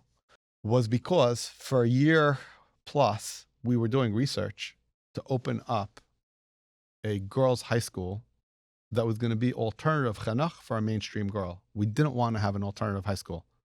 We dafka didn't want, I certainly didn't want to have an alternative high school. What we saw was girls who needed something different to cater to their own sense of self and personality and style without too much quote unquote focus on chitzonius and more on skills development and chanach lenar pidarkai. And the question was how to create, the goal was to create a system that a girl could plug into and be slightly different in a positive way, in independence, in her own sense of self and strength, and also thrive without feeling like an outcast or different, but not to have like a school of all difference, because then automatically it becomes. So you do agree that there needs to be some boundaries? 100%. Structure is the key thing that's missing for all these Michigana parenting interventions that people are now influencing every aspect of parenting with, which is poison. We'll get to there, and we're not talking about that right now, but I'm just saying it's poison. Why is it poison or poisonous? Because without structure, you're killing yourself and your kids. You're destroying your younger kids, for sure. So some Hasidus put up more structure just to survive this generation. So here's the problem. More structure with so much outside pressure is creating a tension, and it's not a counterbalance. But if they do worry for your pneumius as well, yes, it will work. It won't work. I'll tell you why it won't work. Because they're alienating a percentage, a noticeable percentage of the population. Alienation means pushing away. Yeah. When you're pushing away, right? I don't want to talk about any one Hasidus. But they can, because once they open the gates, yes, too many are going to leave. If your people have to be forced to stay in, you actually don't have a community, you have a cult. What about Nefesh HaBehemis? There is a part that we I are got it. born You're with. tell me about Yitzhahara, and I understand. Yeah. I was talking to Rosh Hashiva who runs a program with kids who are struggling, and he said the core issue is Yitzhahara, and I laughed at him. I said, tell me more. But here's I don't There disagree. is something 1 minute. I don't disagree. Let me tell you this. Let me tell you the trufa. The trufa. Ready? Enroll the people who are not on board in a way that it talks to them, ishit, nafshit, where it comes personal for them. And they strive to want to be more of what this thing is offering. And if you can't, then what are you really offering? If you have to twist my arm to do what needs to be done because that's what's required, something's off in that equation. Either I wasn't enrolled properly, or I was pushed away and I don't want it anymore. But the numbers are too big. The Hasidus is too big to be individualized and personalized and strive individualism. Really? It's not, yeah. Really? Tell me, if you were running a company where you had to force your employees to come to work how long would your company stay on the planet for? I run a company. People don't like the rules of this company. Most of the company is going to keep coming. Why? Because most of them, I'm not forcing them. Most of them are happy. Oh, there's a certain percentage. Or they're just checking a box. Or it's easy, or it's comfortable. Or they don't know if there's something else available to them. Okay. I got it. But imagine that a noticeable percentage of the company what is noticeable? 10%? Maybe it's 10, maybe it's 40, maybe it's 60, maybe it's 80. I don't know. 80, I don't know. 80 wouldn't survive. 80 wouldn't survive the company. 60 wouldn't survive either, neither would 40. 20 would. Maybe. So that's and it would drag down the whole company. It is. Right. So then what do you say? There's no other solution. So what do you say? Get rid of that 20%, and now you have a thriving company. Fire them. No, they're forcing the 20% to stay. No, fire them. Don't force them to stay. It's the worst thing ever. Forcing someone to stay who doesn't want to be here actually ruins the company. It kills the energy of the whole company. So that's probably what's happening. And what if it's not only 20%? What if it's more? That's very scary. Maybe it's less. I don't know. But let's ask the question this. So what if we look at the numbers and we say, hold on, there are these top 3 challenges, issues, struggles going on. And we mitigate the struggles and challenges because we understand them well, we understand our people. And we set up a structure, not management, but a structure of mentors, a structure of mentoring, of mashkichim, of madrichim that are able to maintain a warmth, a kesher, a dialogue, and those help the next star and the next star. They are integrating that. And when you see early identification of someone who's struggling, you say, wait, this is a symptom in all likelihood.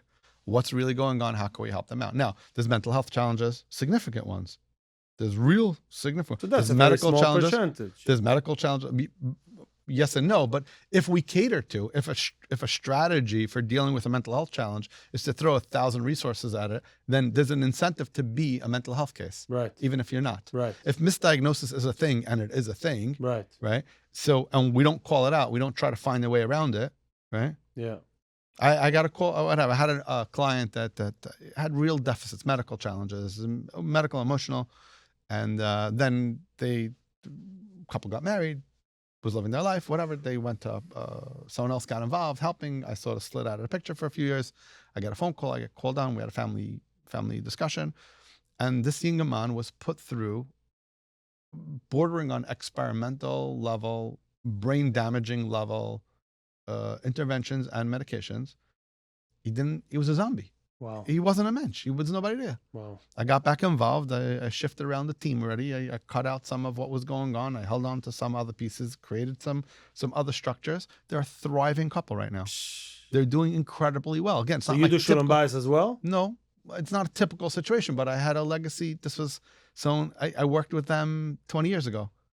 And I'm comfortable. What did you do 20 years ago? That 20 years ago was, again, I'm very cautious. Everything's like top secret in what I do. Then I was working much more with teens, a struggling teen, a situation, a family system, challenge issue, whatever, housing, job, therapy, whatever, just putting it all together and building. So cases started coming to you? Cases, yeah.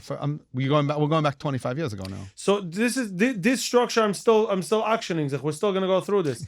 After yeshiva, I need to know how you get to Rabbi Wallerstein. It's not out of the blue. You're telling me a quote about Rabbi Wallerstein, but I don't know how you got to him. I went into the working world and I hopped from job to job. I did my thing, and each one I sort of skipped, and I learned to skill a tool.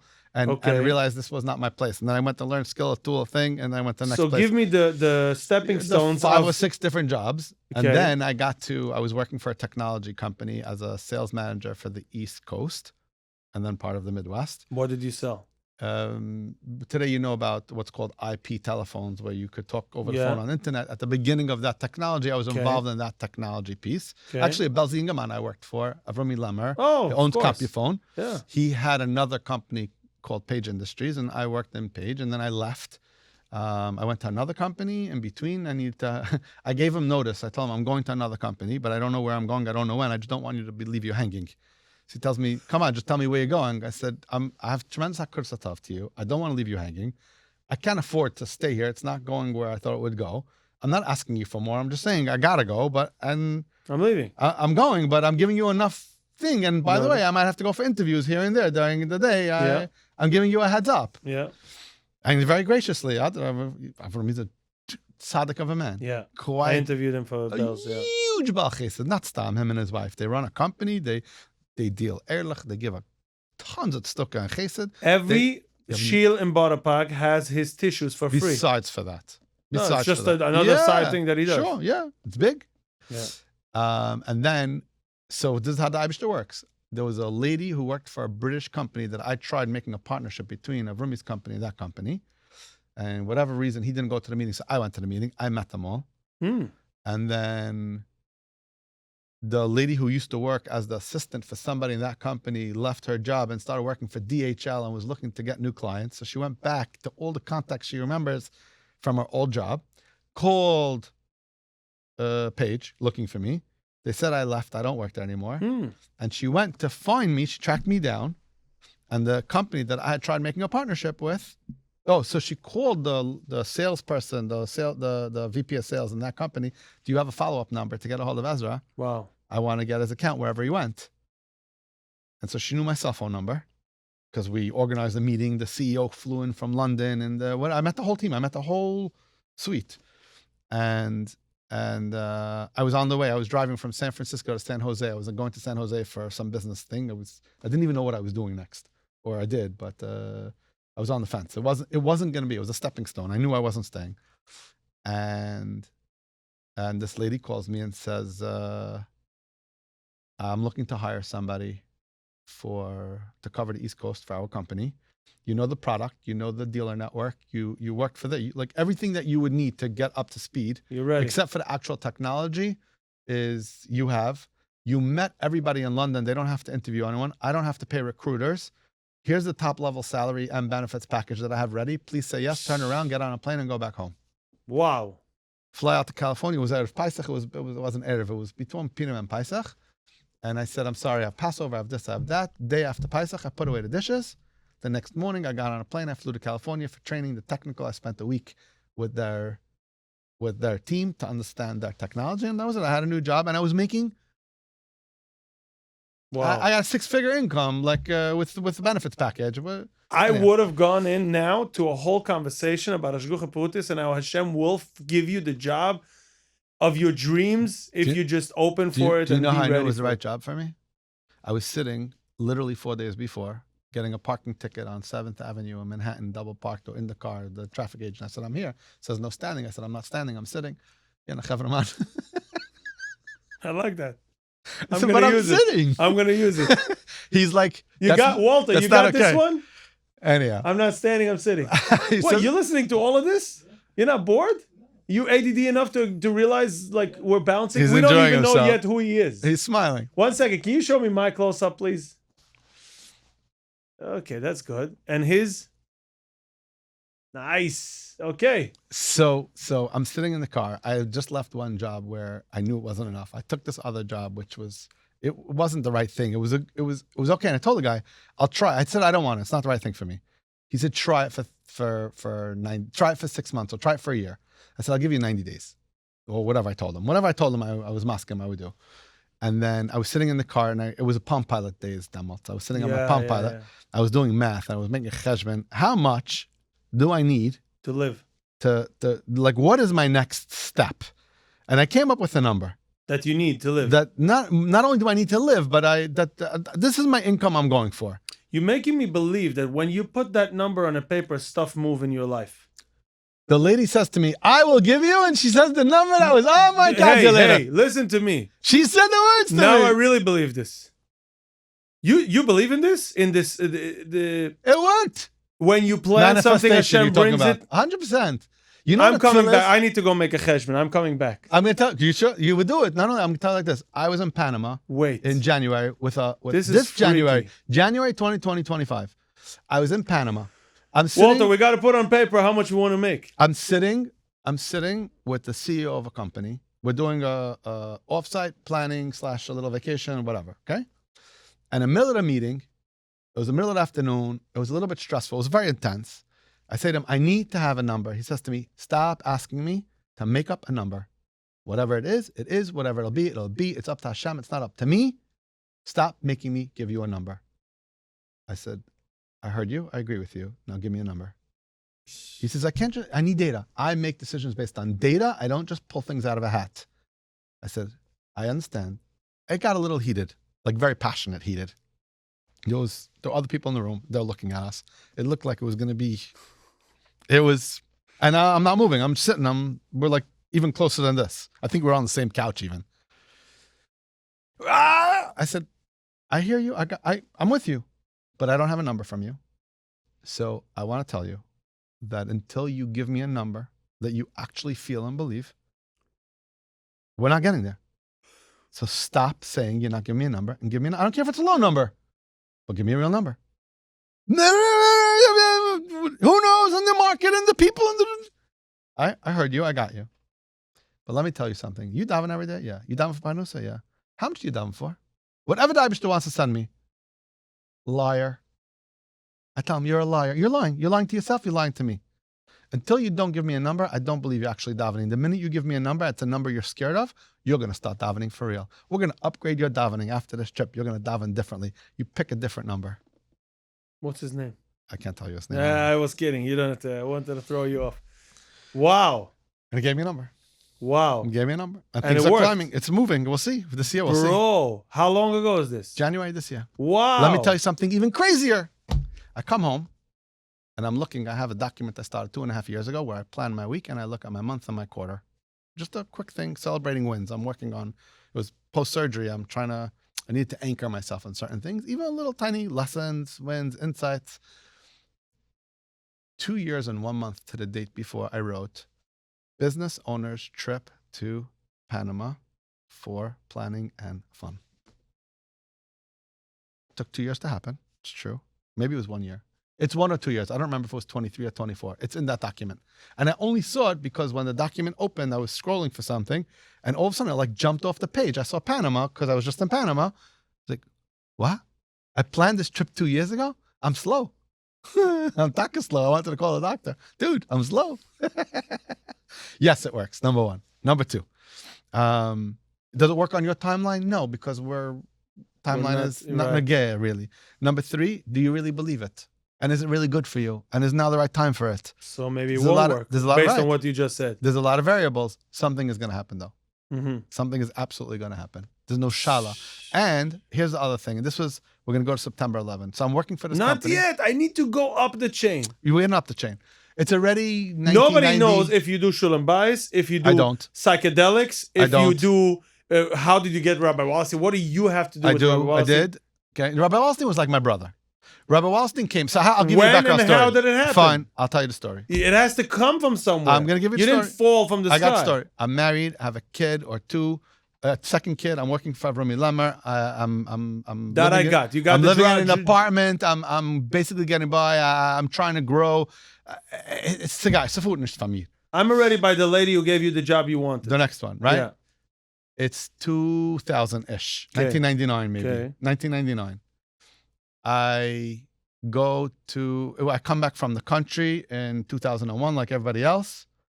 And my company's in the middle of a transition. We're in the middle of launching a new product with a new dealer network. There was a Toshiba product. There was going to be a Chwaisenschuss product, a Nortel product, and a different product. What changes? And September 11/01 happens. 9/11. Where are you in your life? Are you sleeping. a Hatzula member? I'm not a Hatzula member. I'm part of an ambulance company, Benson's Volunteer Ambulance. Oh, it's a different... It's a Togoyish place. But you're an EMT already for how many years? A bunch of years. A bunch of years, and you're supposed to run to the Empire. Yeah. Sorry, not Empire. And not only that, I'm going to tell you even better. During that summer, the summer of 01, I was in the country, and I barely had a job because the company was in transition. They wanted me to maintain some relationships, but I didn't have to travel every week. I was on a plane for 2 years. Every other week, I was away for 3-4 days. I got to be home in the country, so I was in Catskill Hatzula for the summer. There was a little camp yeshiva in the place where I was. I was in the yeshiva. I davened with them in the morning. I hung out with the Bachram. What's the name of the yeshiva? I don't remember. You were a shtickle police officer also. Damals not yet. Not yet. I was in a place a few years ago, and I met a guy. He remembers me, Hatzabucher. He was one of the boys. Now he has bar mitzvah bachram already or more. It was very cute. He's like, you remember me back then? And anyhow, September 11 in the morning. I'm not a morning person. You're sleeping where? Home. Still not a morning person? Still not. I'm a little better, but I'm not a morning person. That's one thing we don't have in common. I'm a night owl. I was. My wife transitioned me. Not me. So September 11th. September 11th. 9 a.m. You're still sleeping. No, it was a little before the first plane hit. I was going to 9 a.m. Shachris. So slichas, maybe I was a little late. I did slichas at night. I don't remember. Kids, I'm still home. And all of a sudden, my phone's ringing. I had a pager, a beeper with a display. Everybody's getting to what's going on. And I had a friend and a guy who I rode on the ambulance with, Levi Eichens, lived right out my back window around the corner. I don't know why he didn't go to work, or maybe he was home that way. I had just given back my radio, my Catskills Hatzula radio, Tatzula, 3 days before. Mamish that week or whatever. And kids, we got to go. We got to go get an ambulance and we got to go. My wife wasn't home to pick that minute. I don't know. You knew what happened? No, plane hit the towers. No one knew what happened. By mistake, by People accident. Thought it was a mistake. Then I get a kite from the thing. Why are you running? I didn't run anywhere. I stayed put. I should have gone to Sheila. I didn't go to Sheila. I was home. I was on the phone. I don't know what I was doing. I was trying to figure out what was going on, if I was going to, if I wasn't going to go. Anyhow, Levi ends up in my house and he's like, we got to go. I said, Levi, we're not going anywhere until I put on my tefillin. He says, we got to go. I said, this is an all-day event. I'm not getting back here before Shkia. I remember when the truck bombed 10 years before. It was a whole day doing nothing. Where was that? In the basement of the Twin Towers 10 years earlier. There was a truck bomb. A van exploded. It was a whole day of just basically hanging around. But really? Yeah. Who was there? Al-Qaeda as well? Yeah, the beginning. That was the first idea. Really? Yeah, it's an old story. And the first idea didn't work at all? It didn't really work so good, no. It takes a lot more than a van blowing up to knock down the building. Made some damage in the parking garage. So you remembered, so you said my tefillin. I'm putting on tefillin. I'm not going home till tonight. I'm putting on my tefillin. Tells me, we got to go. said, Levi, Schweig. I put on my tefillin. I said, Krishma. I took off my tefillin. I left it in a pile, my talis and tefillin on the table. We got into the car, smoking tires, got an ambulance, loaded up equipment, put in a bunch of people. And we're driving towards the Twin Towers. Twin Towers. Meanwhile, the next plane already hit, versteht sich, and zititzich. When are you realizing that this is serious? We knew by the second plane hit, there was like, bavadai, this is terrorism. And even the first one, it was like the radio was saying 10-10, it was saying Gazoy, and Yana was saying 80, it was saying whatever. What were you facing? You knew what you're facing? No idea. And no one thought the towers were going to come down. We figured there was a lot of smoke inhalation, a lot of people exhaustion coming down all the stairs. No dead people? You didn't think about that? Dead people was going to be not Nagaya. Right. We're in the You're treatment here to business. save people. And there's a story, Tzvi Gluck is coming. He's trying to bring his father something. Tzvi Gluck rings a bell. Oh. His father's Edgar. Uh-huh. So they used to call Tzvi my little brother. Really? Yeah. How? I don't know, somehow. So you were also involved in Amudim? Before, at the beginning of Amudim, yes. Really? Sure. Yeah. The original plan that... Every mental health problem in the community? Not every number. The original plan that Tzvi submitted to Mendy Klein, Allah Hashem, when he told him, Tzvi, you got to give me a plan. I spent probably a day and a half with Tzvi in an office, taking apart and putting together the plan. And then we were all done. We had a good plan. We were ready to go. And I looked at the plan and said, Tzvi, we forgot one problem. He said, what's that? I said, your whole plan is based on people coming and going. That's not how it's going to work. They're going to come and they're going to stay. This is a budget that's going to just keep climbing astronomically. You're never climbing out of this. The numbers are not going to fly. And he still went for it? Whatever. He went for it, yeah. No way. So anyway, back to September 11. Hold on. So we're in the ambulances. We get to the tunnel. There's a whole Taramsky. They're not letting cars go. You're in an ambulance. We're coming. We're going. Chad Gadya. All the different. Nobody knows what he's doing over there. Bala gone to the moon. The tunnel's blocked. People are stuck inside the tunnel. I found out something 2 weeks ago. You can't even make this up. I'm going to tell you something. 2 weeks ago. 2 weeks ago, I found out something from September 11. I'll tell you in a minute. So I'm in. Going. So Tzvi, we're going. I tell Tzvi, you're not allowed to go by yourself. You can't drive into this thing by yourself. Come with us. Get into the caravan. We're going ambulances, whatever. We met up. He's in the middle, ambulance in front, Tzvi back. We get to the thing. I'm sorry, we're not letting a car with one person go. You have to have 5 people in the car. Like, what do you mean? I tell, you know something? I tell my friend, you go. I'm going to go with Tzvi in the car. We're going together anyways. We'll come to the other side. He'll go find his father and we'll do it. We get to the next thing. Nope, you can't go. They threw 2 Atzula guys into the back seat with us. We start driving again. They stop us. There's room for another one. A fireman.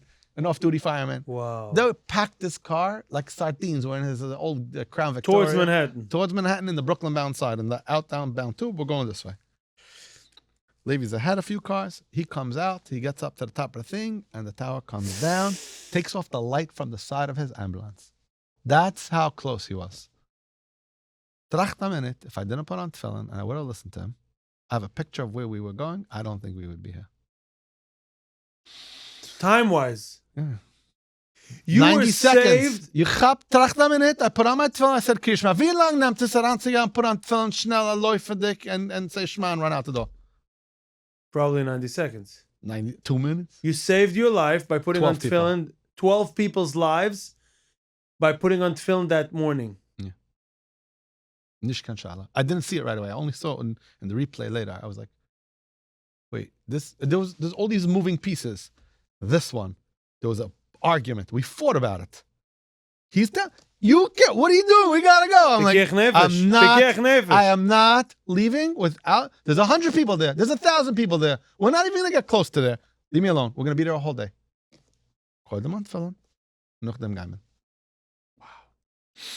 Yeah. I used to tell the story. I used to get like worked up a little bit. Okay.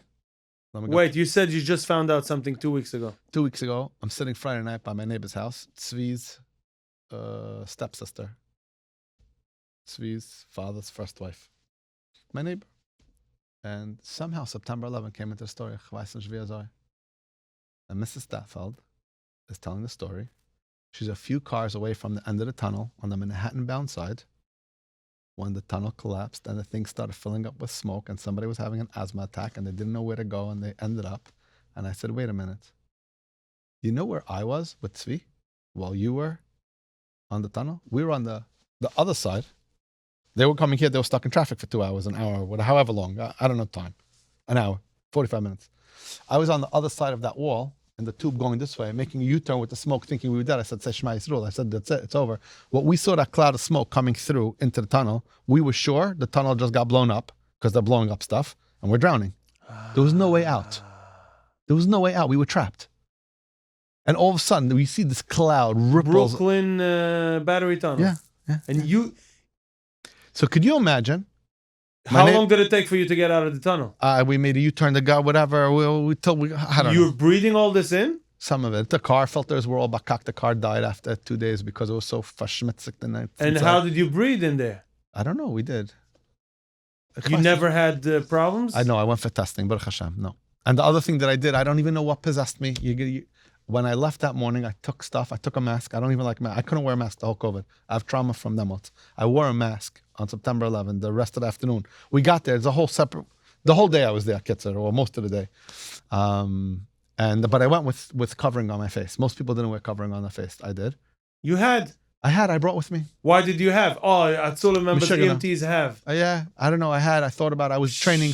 I'd gone to a lot of trainings on bombings and explosions. And I used to go to all these trainings. So I put extra equipment in my pocket. I took a disposable camera. I have some pictures like from... Really?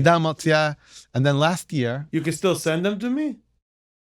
Yeah, probably. Wow. And then last year, Shia Lefkowitz made a chasana. And they do boats, they're in the water a lot, whatever. And they asked my friend to come with a boat, take the Chus and Kala home from the Chasana by boat. And I told him I'll go with him by boat to the Chasana, to Marina Del Rey, up the Hudson. But off of Vegaheim, I don't know if I'm going to do it. And I ended up on the boat anyways, on the way home. However, I ended up there. It wasn't supposed to work out that way. It did. And at 1 o'clock in the morning, 2 o'clock in the morning on September 11, you know where I was standing? On the boat dock behind where the Twin Towers were down. And I looked up. It's 2 o'clock in the morning. They woke me up. I was sleeping downstairs in the bottom. It's a nice... How long ago? Last year. I was standing and I just looked around and I said, wow, Bashefer, I'm coming out of my eye surgery. I'm starting to see again. I'm starting to recalibrate. My whole story was, I'm going to get to what my storyline was. I said, and I'm looking at the glass on the building, the way they redid it. And I said, I see in my mind's eye, this whole thing blown out, dust, verschmetted, whatever. And here I'm standing here. How is it even shaykh? I'm standing here. Okay. So after September 11, by the way, there's a fascinating story. I don't know if I told to you, I told to somebody else. Jennifer, this woman I worked for who lived in Seattle, Washington, she couldn't get through to me. She left me a voicemail. The voicemail was like this. I'm sure you're down there helping at Ground Zero. The company can wait. As long as it's necessary for you to do whatever you do, don't worry about us. We're fine. You'll come back to work whenever you're done down there. I hope you're safe. So I had to leave. I drove Rabbi Glock Sr., Edgar, around for a few days after he had scratched corneas. That's interesting. You didn't think of that? No. Take your time thinking about it. Just noticing. That's it. It's links. When it pops out, it'll pop. Wow. And we almost got shot one day. He taught me a very important lesson. Shot where? Everything was shot. And we were going to the Port Authority places. He was a chaplain. He's a Port Authority chaplain. So we would go from the place in Jersey to the place in JFK. We would go to these different places. And so that crazy security. The chaplain would come and console people and just reassure. Did Kufa after? With the next day, September 12, 13, 14, whatever, those days. So we were going into the tunnel. We were coming out of Port Authority's offices by the Lincoln O'Holland Tunnel. Yeah. Into Manhattan. I interviewed the main guy once for Friedman. What's his Friedman? Abe Friedman? Abe, sure, yeah. Abe took me around and he got me to the chief. The chief of Port Authority, Is he still alive? I don't know. He had Yanamasa, very heavy. A lot of people. Yeah. I don't know if he's still alive. He gave me one of these coins. A little coin, yeah. And I didn't value it well. Yeah. It's probably good for the cops if they pull you over. I don't know if anybody cares anymore today. No? But we were coming into the tunnel, and next thing I know, a machine gun's pointed at my head. What? Everything was closed. Everything was shut. They're only letting emergency vehicles in. I was driving in his car, whatever. So he told me a haffeldicke.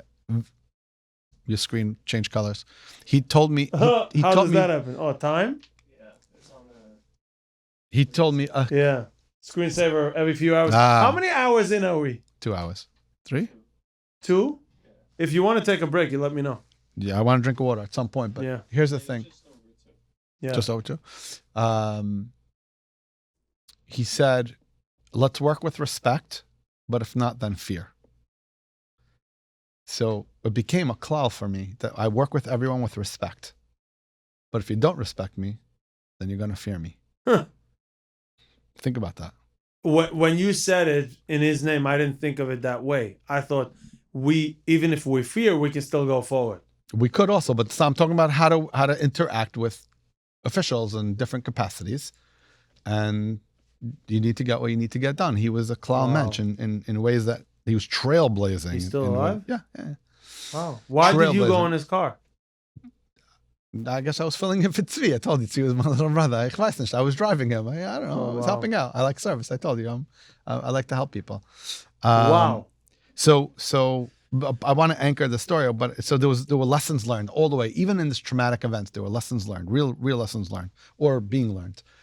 And then sometime later, I was in a hotel in Atlanta. We were releasing the new product finally, and it was the morning, and I was sitting on the floor in my hotel saying, "Tell him," crying, whining. Again, I'm not a big crier. Why? So something brought me back to September 11, and I just didn't know who I was. I don't know what I was doing. I don't know why I was here. I don't know. I was lost. I don't get lost very easily at that level. I was lost. And what do you think happened? Or something about September 11 came back to me. And you lost. I just went back there. I don't know. It loses interest in life. Like when someone sees so much death around him, does he lose, like, how would you explain it? Because I know a few people that experience that, maybe on lower levels, but you know, one of the most moving stories, it's a whole long story. I don't want to tell the whole story here, but I saw leadership on display. There was a captain of the rescue company. The rescue company and the fire department, City of New York, is the ones who run into a burning building to save fallen firefighters. And this gentleman was probably in his 50s, running a team that was still trying to find anyone who was alive after the towers collapsed. And he was completely exhausted. He was cramping, total dehydration. And he came to the Hatzalah command center that was stuck there in the middle. We had food, we had water. I was wearing Rabbi Gluck's helmet. It said Chief with 5 stars. I had no idea what people are asking me. I was 27 years old. Wow. The whole day people are asking me instructions. I'm like, why are they asking me questions? Oh, you didn't realize? Pictures. Till I saw pictures later, I had no idea. I'm walking around with a white hat with Chief on the side. Wow. How we even found where Rabbi Gluck is because I was wearing that hat in the back of Tzvi's car, and the lieutenant stopped us and said, "You can't go there." And I rolled down the back window halfway. And he said, "Sir, we need to go." He's like, "Okay." And he just, wow. I didn't know. None of this made sense in the minute. There's like blanks throughout the day that in weird moments of time, talking to people that like I felt comfortable with, all of a sudden, like, you realize, like a flag would pop and be like, oh, I'd fill in like gaps. Not down. Wow. A whole lesson in trauma in and of itself. So he comes in and basically they take his pressure and he needs IV and they give him one large bin, a big bag, and the water's like Sigistaran. Then they give him the other one. And someone came with sandwiches from like Essen and Coney, big, huge sandwiches, and the fireman was standing there and they just leaned forward, no hands, and gebassen. They're How starving. many days in this? This is the day of. The day of? Day of. Already dehydration and everything? Sure. You run around in 60 pounds of gear, jumping up and down for 4 hours straight. It's the craziest workout you had in your lifetime. Wow. And I tell him, listen, sir, we got to take you to the hospital. This is not safe. And he just goes like this and he starts ripping the thing out of his Because he wants to go out. He wants to go out. He goes, I got to go, whatever. And the protocol is if you give someone an IV, starts trying to explain to him. One of the paramedics there. Guy looks him in the eye. I'm standing a foot from his face. Let me tell you something. There's 5 rescue companies in New York City. There's only one person qualified the way I am to find any firemen and get them out of this mess that we're in right now. If you think I'm going to a hospital right now and I'm not going to do my job, I'm going to go out there and I'm going to do my job, and I'm willing to do it. So this is something, whatever he says, and if I die trying, it was a life well lived, or some version of that. I don't remember the exact, the oimic of what, the way he said it was such, like, I run into burning buildings to save people's lives. Who, you think I'm going to a hospital now? Like, are you crazy? But he said it with like a, Brent. That's leadership. That's leadership. It was a lesson for Nicht you. for him. Oh, did that land for me? I spoke about this. I told the story over to a group of people in Fort Bragg, in the biggest military base in the U.S., in North Carolina. In Fort Bragg, they did a Shabbaton, chaplains, some military people. There was, and I used the lesson of leadership from this captain. What's his name? From rescue. I don't remember. I wish I would.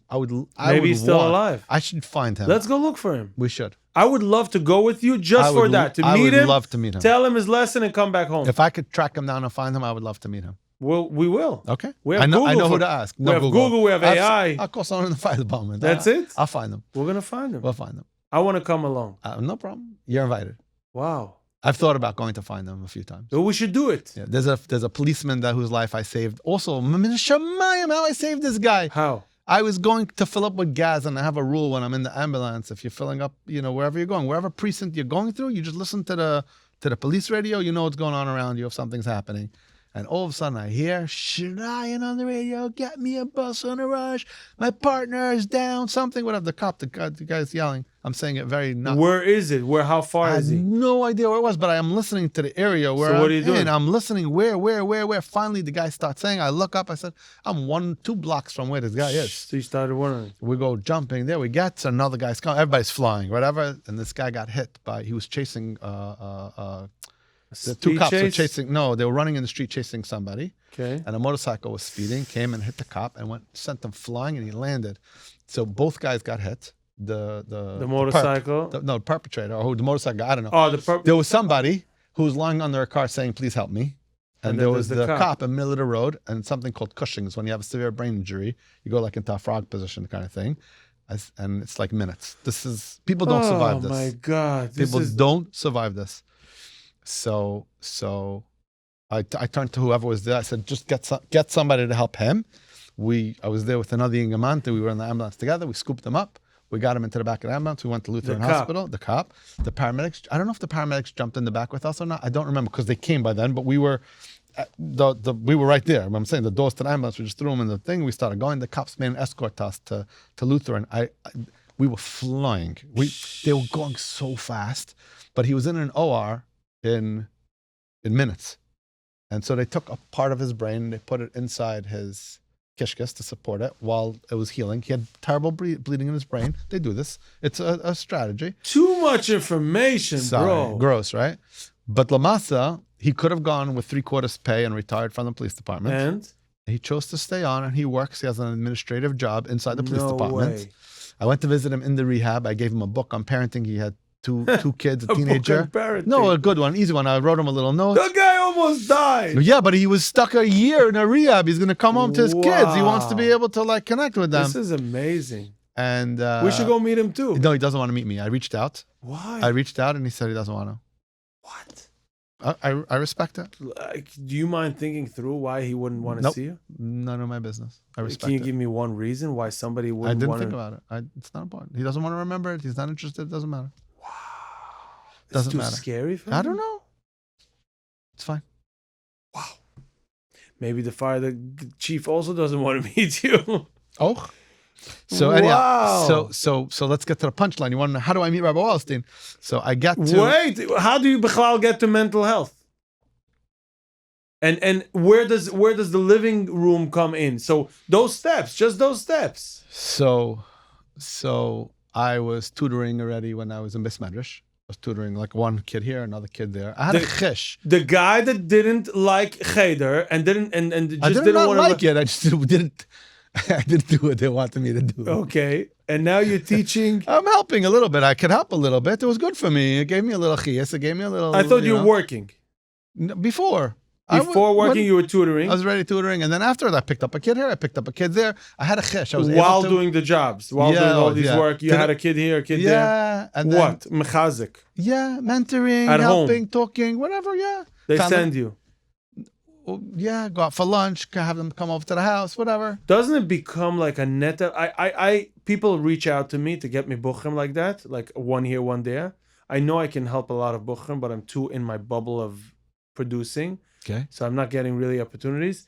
And there's this one bucha that calls me. So I'm thinking if I get one or two more like this, Yeah. my life is going to be jammed because they're going to keep. My life was jammed. I had 3 They call full-time- you every 5 minutes. I don't take calls every 5 minutes. I have a lot of boundaries, but I had more than one kid and more than one case, if you will. You know, I yeah, would do they case become like management. your children on steroids. Not stop. My kids didn't require that level So of attention how- sometimes, and I feel like I worked 3 full-time jobs. Bemis. Wow. So I had this stuff going on, and then When was the first time you like officially touched this field? Besides the bucha here, bucha there. Living room was the first thing? I probably had there was a mentoring program way back when I signed up to be like an official mentor. What was I it don't called? remember. Something for what? For coaching OTDs? No, for just kids who are struggling in school, like a younger man should come and take them By out the for way, lunch. I forgot a very important line. I don't know if I should cut it or paste or when I spoke about Bell's chinuch in yeshiva, Yeah. I needed to give credit. I was now in Eretz Yisrael, and I met that they are working tirelessly to bring in a program. They Yes. introduced this, and it's working already. Okay. Working like crazy good. Yeah. They have in every yeshiva, Yeah. for every shir, Yeah. they have a separate Magid shir for the, I'll call this ADDs, but the misfits. All the misfits, they stay in yeshiva. They're part of the entire program, but they have a separate Magid shir. Beautiful. For tiny group, the max is 18. And the one I met, his name is Friedman. Boy, what he's doing for these buchim is not only saving their life, he's saving the entire family and maybe the entire neighborhood Of for course. each and every buch of Of this. course. I saw his work. He's a youngster. He's probably 25, 26. He gives them his soul. Right. And I know Right. one of these buchim, I know personally, and I knew he was struggling here in Shivtan, now he's a Shivik there. And what the program is doing for him, I didn't believe this buch is going to survive at all. He was a friend of my son, and that's how I knew him, and he calls me from time to time. But what this program is doing, and he called me over already 3-4 times to speak for them, and sometimes he calls me on Zoom to speak for them. He does them like shishis and does. He takes a private 3-hour session daily for each bucha separately. So it comes out that once a month he sits with someone for 3 hours. Wow. He starts with a supper at home, Wow. and then he has a system that he says before 3 hours they're not going to open up. Not true. I'll tell you what. I'm going to make That's you an what he offer believes. for the Singaman. For the whole bells. I don't know if I want to do it for free for the whole bells. For the Singaman. No, seriously. Okay. Put him on the phone with me for 20 minutes. Wow. I will give him 2 or 3 tools, hacks, straight into the system. Really? Into the bucha system that he opens up. Instantly. Doesn't Wow. need 3 hours. You're listening to this, Friedman. You reach out, we're going to hook you up with Rabbi Ezra. This guy's giving his soul, and he's that good that they put him in 2 yeshivas. So I think I'm allowed to tell the story. I might be embarrassed later. I might have charuta You'll later. decide to whatever. cut it out, I don't know. No. There's a famous person in the business world who's in the middle of writing his number 5 or number 6 book. And in his book, he talks about his teenager and what he's trying to do, whatever. And I was at an event where he was speaking for 3,000 people. He was the keynote speaker for 3,000 people. And he came with his mother, with his son, and with his assistant. I had wanted to pitch him on writing a book in the business world for parenting, for business people who want to. When I say parenting, I'm talking about building your kids' self-esteem, developing a real dynamic relationship, and so that they could learn to be responsible, healthy, thriving adults, and you could have an ongoing interdependent relationship with them. That is the key to all parenting. It is not about having nachas machines. It is not about your reputation. It is not about making sure no one's talking about you. That's not what it's about. What it's about is setting your kids up to have the most successful life possible, even without you. Wow. And that they should want to have a relationship with you, Wow. right? That's a bonus. But that would be best case scenario. Yes. But some people don't even understand that that's their job. Don't do as I say. Don't not do as I say. Yes, it has to have structure. Yes, it has to have boundaries. Kids need boundaries. They crave boundaries. You take away the boundaries, you're hurting them. I met a young man. He followed a certain program, whatever his reasons is. He was divorced and the kids and blah, blah, blah, blah, blah, blah, blah, blah. And he's telling me whatever. He says that my kids hate me. I did the whole thing. Of course they hate you. You hurt them. He goes, what do you mean I did everything for them? I said, you did everything except what they needed from you. Everything except what they needed. What they needed was love with boundaries.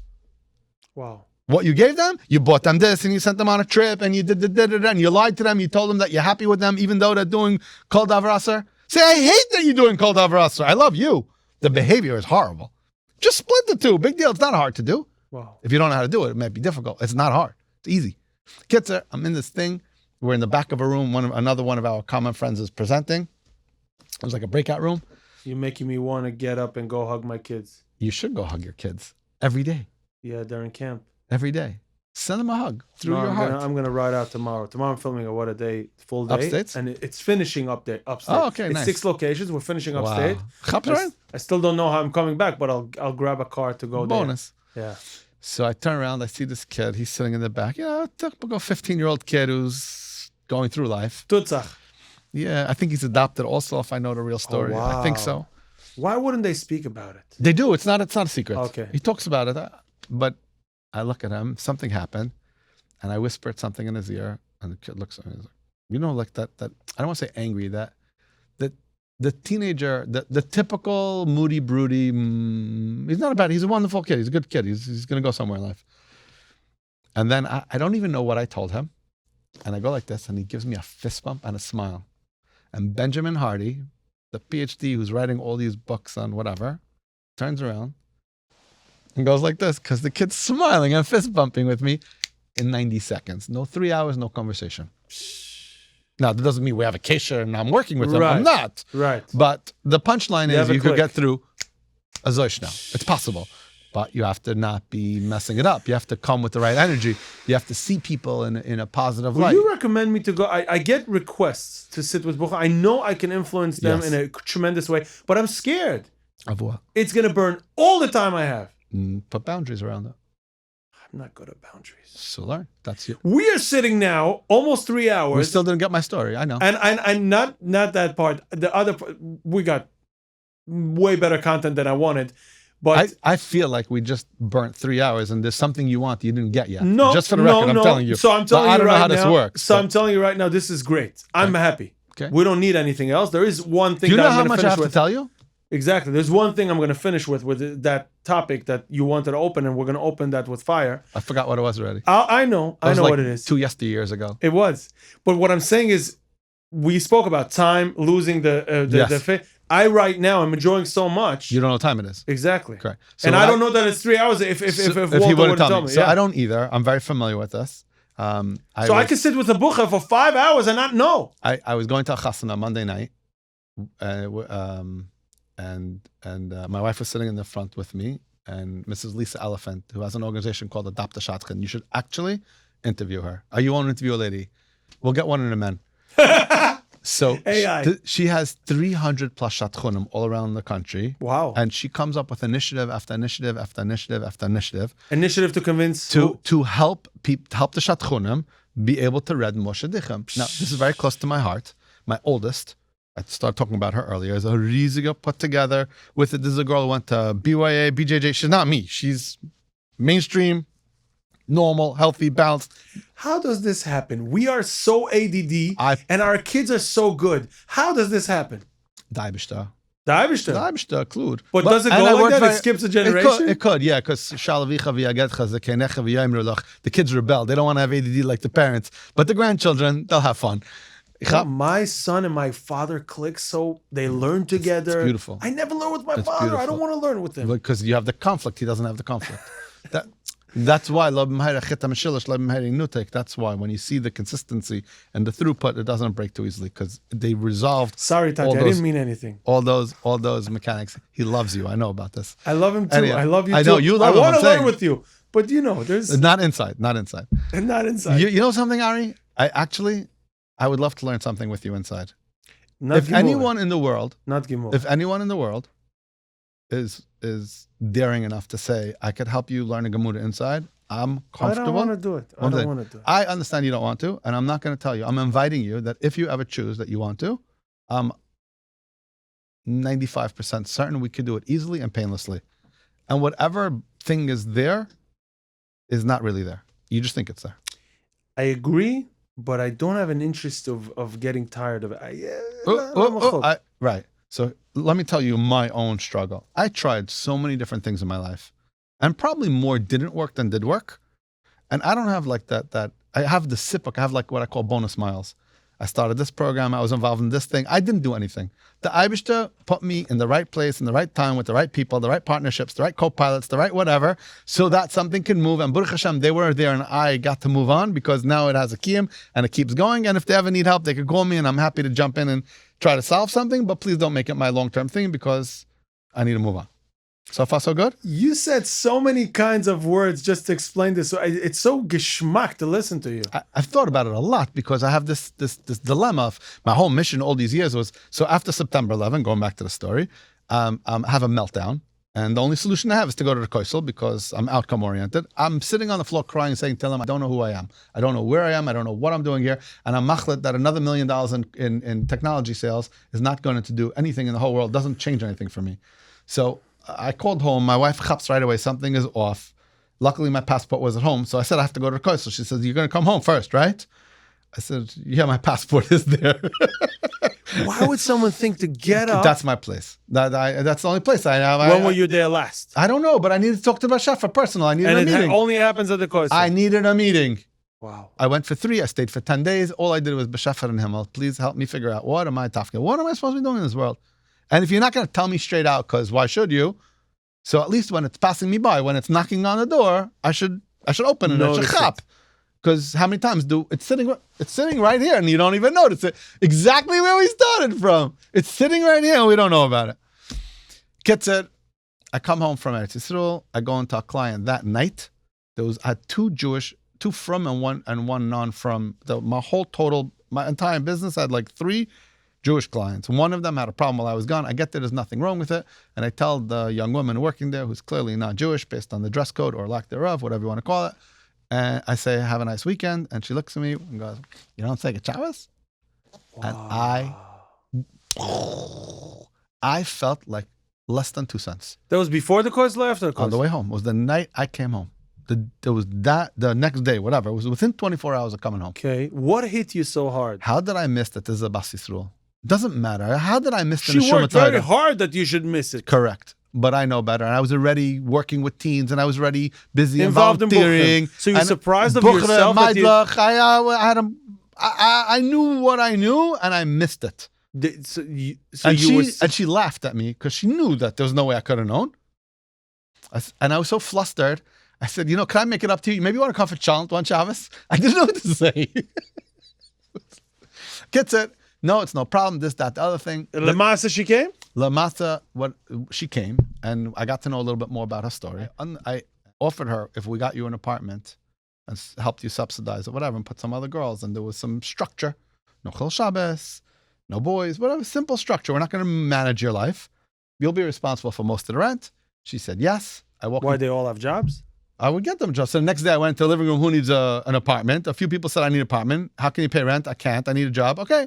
Overnight, I now had an apartment finding service, a job hunting service, a management fee. Where this is going. I did this in a small scale in a yeshiva. That's why I'm so burnt. I'm scared. I remember. I'm scared. I had only 6 buchim and I lost my mind. Okay. So I also had a lot of other people around me that were doing different things. It wasn't all on me. I had help. I had support and I also had a mission. I was like, this is what I got to do. Like, who cares about the And one more thing you're going to relate to right away because you probably have thousands of this. The one bucha that made me snap on this program, he's the one who went bashing. All the others, when I closed it, they understood. He's mad. The guy who made me snap, he doesn't realize. He doesn't know that he made me snap. Did you ever talk to him? I couldn't because he already told everyone that I messed up his life. Who cares? Go talk to him. I should. Why not? Invite a conversation. Take him out for supper. Have a conversation. Listen, I want to apologize to you for messing up your life. And I want to know more about how that happened. And after you get that out of the way, say, are you open to hearing some of how our interaction affected me? I'm not blaming you. It's on me. I'm the adult in the equation. So back then, I didn't think that he's capable of hearing, but maybe now, yes. He just got married. Even back then? I have so many stories of how there's no question in my mind that these most challenging, most difficult situations, not people, they were wonderful. They gave me a very hard time and they would fight and it wasn't simple. It wasn't even easy. It was sometimes a very heavy lift. Have taught me more about life and myself than anything in the world. What happens to all the time giving up? Somebody supported you? Somebody paid you for this? Hashem paid my bills. I gave up on, it's funny. My family paid the price ultimately because a few years ago, a shotgun told me that I kept asking, like, I don't know, have a real top-notch girl. Like, what's going on? Obviously, what hishtadlus can I do? So it said, you're looking for a long-term learning boy. You don't live a balbatish life. Like, people don't believe you're going to be able to afford it. Baruch Hashem, I have the next two kids are in kollel. Well, Baruch Hashem, it's fine. But I also was machlet around that time. You know something? I'm going to go into the business world. And if my deal internally and with the Bashefet is that my family needs to be taken care of, and I'm going to neglect it, but I know it's going to be taken care of. If this is the feedback and messaging I'm getting, then okay, I'll take care of my finances, no problem. My finances are not mine. It has nothing to do with me. I show up, I add tremendous value wherever I go. I really try. That's my hishtadlus. The panusa has nothing to do. It's a brucha from Shemayim. It has nothing to do with me. I can make up stories about it being about me. It's not. I probably have made more hishtadlus than a lot of people potentially. And also, based on some very competent and wealthy, intelligent people, I should have made a lot more money in my life. But my focus was on helping people. It wasn't on earning. I grew up with two malamdim for a mother and a father, where money and finance wasn't the thing that was important ever. Doesn't it get stressful at times? It could. It did. But Baruch Hashem, there was never a problem. What do you do when you need now a big amount of money and then Hashem is taking care of the bills? What do you say? Hey, Hashem, I got another bill. Here. Literally. I was talking to one of my chaverim who's a Rav, and he committed a lot of money by one of his kids shidduchim. I said, from where? From what? He says, I don't know. It's not me. It's Hashem. It's Hashem's kid. It's Hashem's money. It's Hashem's world. It's Hashem's koilo. What? So I said, yeah, it'll be taken care of. It has nothing to do with me. And I'm shocked. I don't know if I would have said that. And then Mikam Yisrael, I have to tell you, when I came to make a chasana, people called me close, not so close, and they said, you need anything? You need cash? You need a loan? You need this? You need that? Chasanas cost a few bucks. If you need anything, don't hesitate. And one guy came to me, listen, have some extra cash. I don't need for the next few months. If you need, whatever I could. Wow, fascinating. So I was moved. And then I thought, do I look that poor? I'm almost insulted. Seriously, you don't look at all. No, I'm saying, people are coming and offering, and it's like, wow. And also, do I look like I need it? Hashem decided to send them. So, but I'm just saying. So you asking the question, yeah. But Hashem, I didn't need it. I had it. I was prepared. Chaz Hashem, Adrabah. I'm making a wedding me at Hashem in a few months. I hope all the money that you need plus shows up beforehand. Amen. And it will. Amen. Just go like this. Just go like this. Pick the number. Be ready for it. It's coming. I have to pick the number. Pick the number. Wow. You know what you just said, right? I didn't pick a number yet. So then what are you waiting for? I know. Pick the number. On the way home. Pick the number. Look for the chief, and we're gonna do this. So I come back from Eretz Yisrael from this very emotional, not heavy emotional, but very strong emotional, trying to plug in, trying to find what's real, what matters. You found answers? No. But I wasn't frustrated. I was willing to be in the process and allow what needed to happen. And I come back, and the client who made the most noise while I was gone was one of my three Jewish clients. And then I came there, and there was nothing wrong. And then the young woman by the desk, I said, have a nice weekend. And she says, you don't say good Shabbos, and give me attitude. And I felt horrible. So I invited her. We come for Shabbos, see, they come for chant, whatever. And she said, no, it's okay. It's fine. Anyway, she came, and I got to know her. And I told you this whole story, right? Yeah, this part you said that so you now got I had them housing. I was busy apartment. with housing, apartment, whatever, jobs, v'chulei. This is where you're up to. And I was already spending time in what was then called Judah's place before it became the living room. This was this place. And so Who started it? It was a division of our place. Our place was started by Moshe Binik, Zatzal, Mamash, a tzaddik of a man from Moshe's. And he funded it. Basically, he saw the need. And Chaim Glantz, who's a Malach Alekim, who gets mad every time I talk about him because he wants to be in the background. And he introduced Moshe to this thing. And How did you get involved? I fell in. I was looking for somewhere to give back and to help out. And so... I'm also looking, by the way, somewhere that has already structure, but I can just come on my on your terms. So you don't and have to add own value. it all. Right. I love it. Right. I love 1226 is around the corner from you. 1225, what's it called? He reached out to me once. No. It's changing. I don't know where it's up to now, but It's a Bel Zechusid I don't know. involved. Who? He told me, I want your number, and Okay. I don't know how to just walk into a place. Okay. I need them to call me. Okay. If you're listening to this, I want to give back. Great. Yeah, it's true. I'm saying call, but and also set boundaries around it. This is what I'm willing to give. It's only when I have the time I'll come in. I maybe come in every day. I believe that consistency is important. If it's around the corner, I can come every day. No, you shouldn't go every day. You have to have days that I don't have a filming. I want to go in the morning. It gives me energy. They're not there in the morning, I don't think. Oh no, I don't know. Anyhow, okay, we'll figure it out. So I was already spending some time volunteering, but this guy in the neighborhood asked me, Yitzi Einhorn said there's a new program, they need a minion Friday night.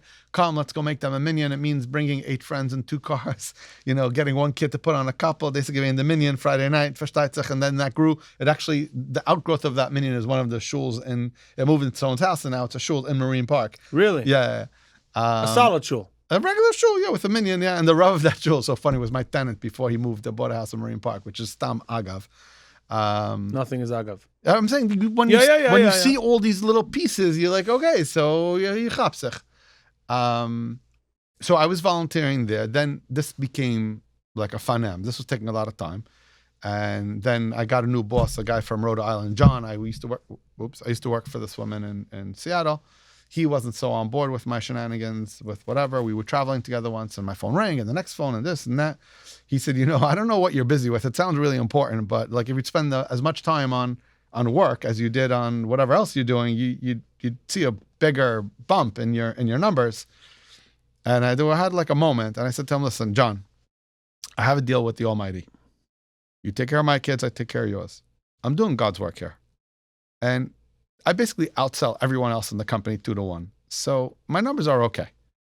And the reason that happens is because of the blessings that come by helping out by volunteering all this time. So he smirks at me. And he says, if that's what you're producing without working, imagine what would happen if you would work. By the way, you said I have a deal with the Almighty. You're not the first one that says that. I heard it from Rebelli. I heard it from another few. Yes. How does that work? I don't know. Was there a time and a moment and a place that you said it out loud? Sure. Or it just happened, I have a deal with him? No, more than once. But on that trip when I went to the Koisel to Davin, I said, listen, I understand that I need to be doing something. It's not about me. I'm here to do your work. What am I doing in this world? So I'm going to sell another $1 million in telecom equipment. And then what? Who's going to care? What's it going to matter? I could have been dead. I'm alive. I'll share the tefillin story if that's going to inspire people to put on tefillin. Fine, but that sounds like low level for what I could do. Think about it. Keep going. So what did you say? So I said, so I went back. It's not in that trip. So I said, if you're going to help me figure it out, I want to do the right thing. I want to steig into that role. I want to develop myself into the best version of what I'm here to do. My neshama came here for a reason. Your neshama is here for a tafkid. So you call that the deal of the Almighty? That was the beginning. And then once I started, so I chap that night, that morning, when this story happened to me, this is a Good Shabbos story. You chap that you want to help this. I said, oh my gosh, I'm spending all this volunteer time and agav time. This is for sure, whatever. So I'm going to double down on this. So I doubled down on it big time. And? I'm still working. And? Nothing. I saw Shefa in my work. So you understood that this is like a thing that worked out. Then there's some other stories. We're going to get lost. I could tell you a lot of different stories. There was another Maisa. We were switching product lines. I had to be a chasana for Yisayim. I promised for years I'm going to be at this chasana. I had to be in Texas the same night that I had to be in Long Island for a chasana. I had a whole argument with the Chusin Kala 3 weeks before. They were by me Shabbos about a mechitza, no mechitza, yeah, nish. Then we were machlet. Mechitza for the first 20 minutes of dancing, and then I'll go out. And those are the kind of questions you deal with. Sometimes. Then I'm saying I'm. For you, this is like a given. So a lot of what I'm going to tell you from me is so like. Yeah. Not only yesterday, like 10 years. Yeah. And so like bimutza in my life. For us, none of this is normal. So before you talked about having a dayan, I had a story where I took 20 something because I went on a trip with. I didn't take anything. I went with the 20 something kids to the West Coast to an AA convention in a hotel with 2,500 goyim who are working on their sobriety. Wow. Do you know how many shalas I had? Davening, minyan, kushra, SMV, azoi, how to handle They are walking around. No, asking me, you? ani, Or you ani. yourself? Yeah, Should I yeah, even yeah. be in that environment? No. I had real questions. So I called my Rebbe and we were going through. He said, I can't answer you. I don't know. Do No you mind way. if I call somebody else? I said, sure. Should I tell you who I'm calling? I said, I don't care. I trust you. Call whoever. Calls me back. I don't have an answer for you. I think you should call this one. Okay, I called this one. I called them back. They guess he can't answer me. Called that one. Called the other one. I literally was making phone, and I had intricate, specific, interventional pieces. How, what, where, when, and based on those shalas, that's how I navigated, and based on that navigation, I saw results. I saw how those decision points had impact. Did you end up finding a rabbi that knew how to answer this? So he told me like this, I can't answer you. Finally, after 3, he said to me, I can't answer you. I don't know you. You're asking me a pekich nefushes question about you, an adult? I called him. So I said, okay, I'm married. I have 2 kids. You're popping things in my head. Every second line, I have something to say. Okay. I would say it, but then anyhow. So No, he's asking me questions. So he says to me, I don't know, maybe I want to be, I'm so careful. I don't tell. I try to protect everybody's confidences. Yes. So even when I can share something, it's like I'm so nervous. You hear me hesitating. Yes. Because I'm like, wait, I'm going to drop a name. I shouldn't say his name. But you could I don't think erase it later. I don't want I need to write okay, stuff you as write well. stuff down. And move this an inch closer. Okay. Okay, keep going. So I tell him, listen, it's a Shasa Kosher. I already spoke to 3 Rabbonim. My Reshiva told me I should call you. What do you need to know about me to decide or to give me guidance? Right. He said, everything. This is a real Shaila. So, and I want to talk about people asking Shaila, so remind me if I forget. Yeah. So I said, okay, ask me questions. And he started asking me questions. Who am I? Where do I come from? Am I married? Kids? What's going on at home? What's happening? Is my wife on board? Not on board? Who? What? Full Where? on interview. And he's going good. He's good. He says to me, I'm sorry, I still can't answer you. I'm going to give you hadrucha that I got working with Gedolim in different areas that I had to do. Lamushal, he talked about one of the Gedolei Hadar that came to a meeting and needed to go to daven mincha, and he didn't daven. Everybody else daven because they knew he was coming. And he said, I can't be matriach all these people. He wanted to another room. He davened a kutz Shemar Esrei. He was back in 4 minutes, and he was in the meeting. He told me another story. Again, it's not for everybody. It's not for every day. You have to know. I said, okay. There was one part that he couldn't answer. He told me, in this one, I'm not just plain not answering you. I went to somebody else. He gave me very good hadracha on how to do it. I was super nervous. My own Yitzaharis, my own Tavis, I had to face my own demons in that question. We're not going to talk about what it was. I was just way uncomfortable. Wow. And I was worried that I'd be nimshach in very quickly. Why did you go in the first place? That's where I was. That's what needed to be done. Someone needed to do it. Nobody even knew what to do. I don't know. AA is only for It's alcoholics. alcoholics. It was NA, AA, it was alcoholics and narcotics together. Let me tell you a Zatiga thing. This trip was not the only trip I went on. I did 3 of these trips. One trip was to a place in Portland, Oregon. 3 weeks before I went to Portland, or 2 weeks before I went to Portland, Oregon. You can't make this up. This is Yad Hashem, where you see everything happening. I had a coach in Canada that I had hired to help me in my work and my business, to help me grow, who knew what I was up to, what I was doing in my volunteer and this and that, who sends me or called me and tells me there's a woman named so-and-so who I heard on a telephone, on a hotline, on a telecast, whatever it was called, Damot, who has a program for coaching parents. And it might be useful for you to learn what she's doing. Wow. She wrote a book about parenting, parent coaching. Yeah. Okay, no problem. I go online, Google, the beginning of Google. Before then it was Chvaisis, Netscape, I don't know, whatever. I find her. I send her an email. I work for a technology company, for Steitzach, you know. I say, hi, my name is Ezra Max. I'm an Orthodox Jewish man in Brooklyn, and I work with teenagers struggling with recovery from substance abuse.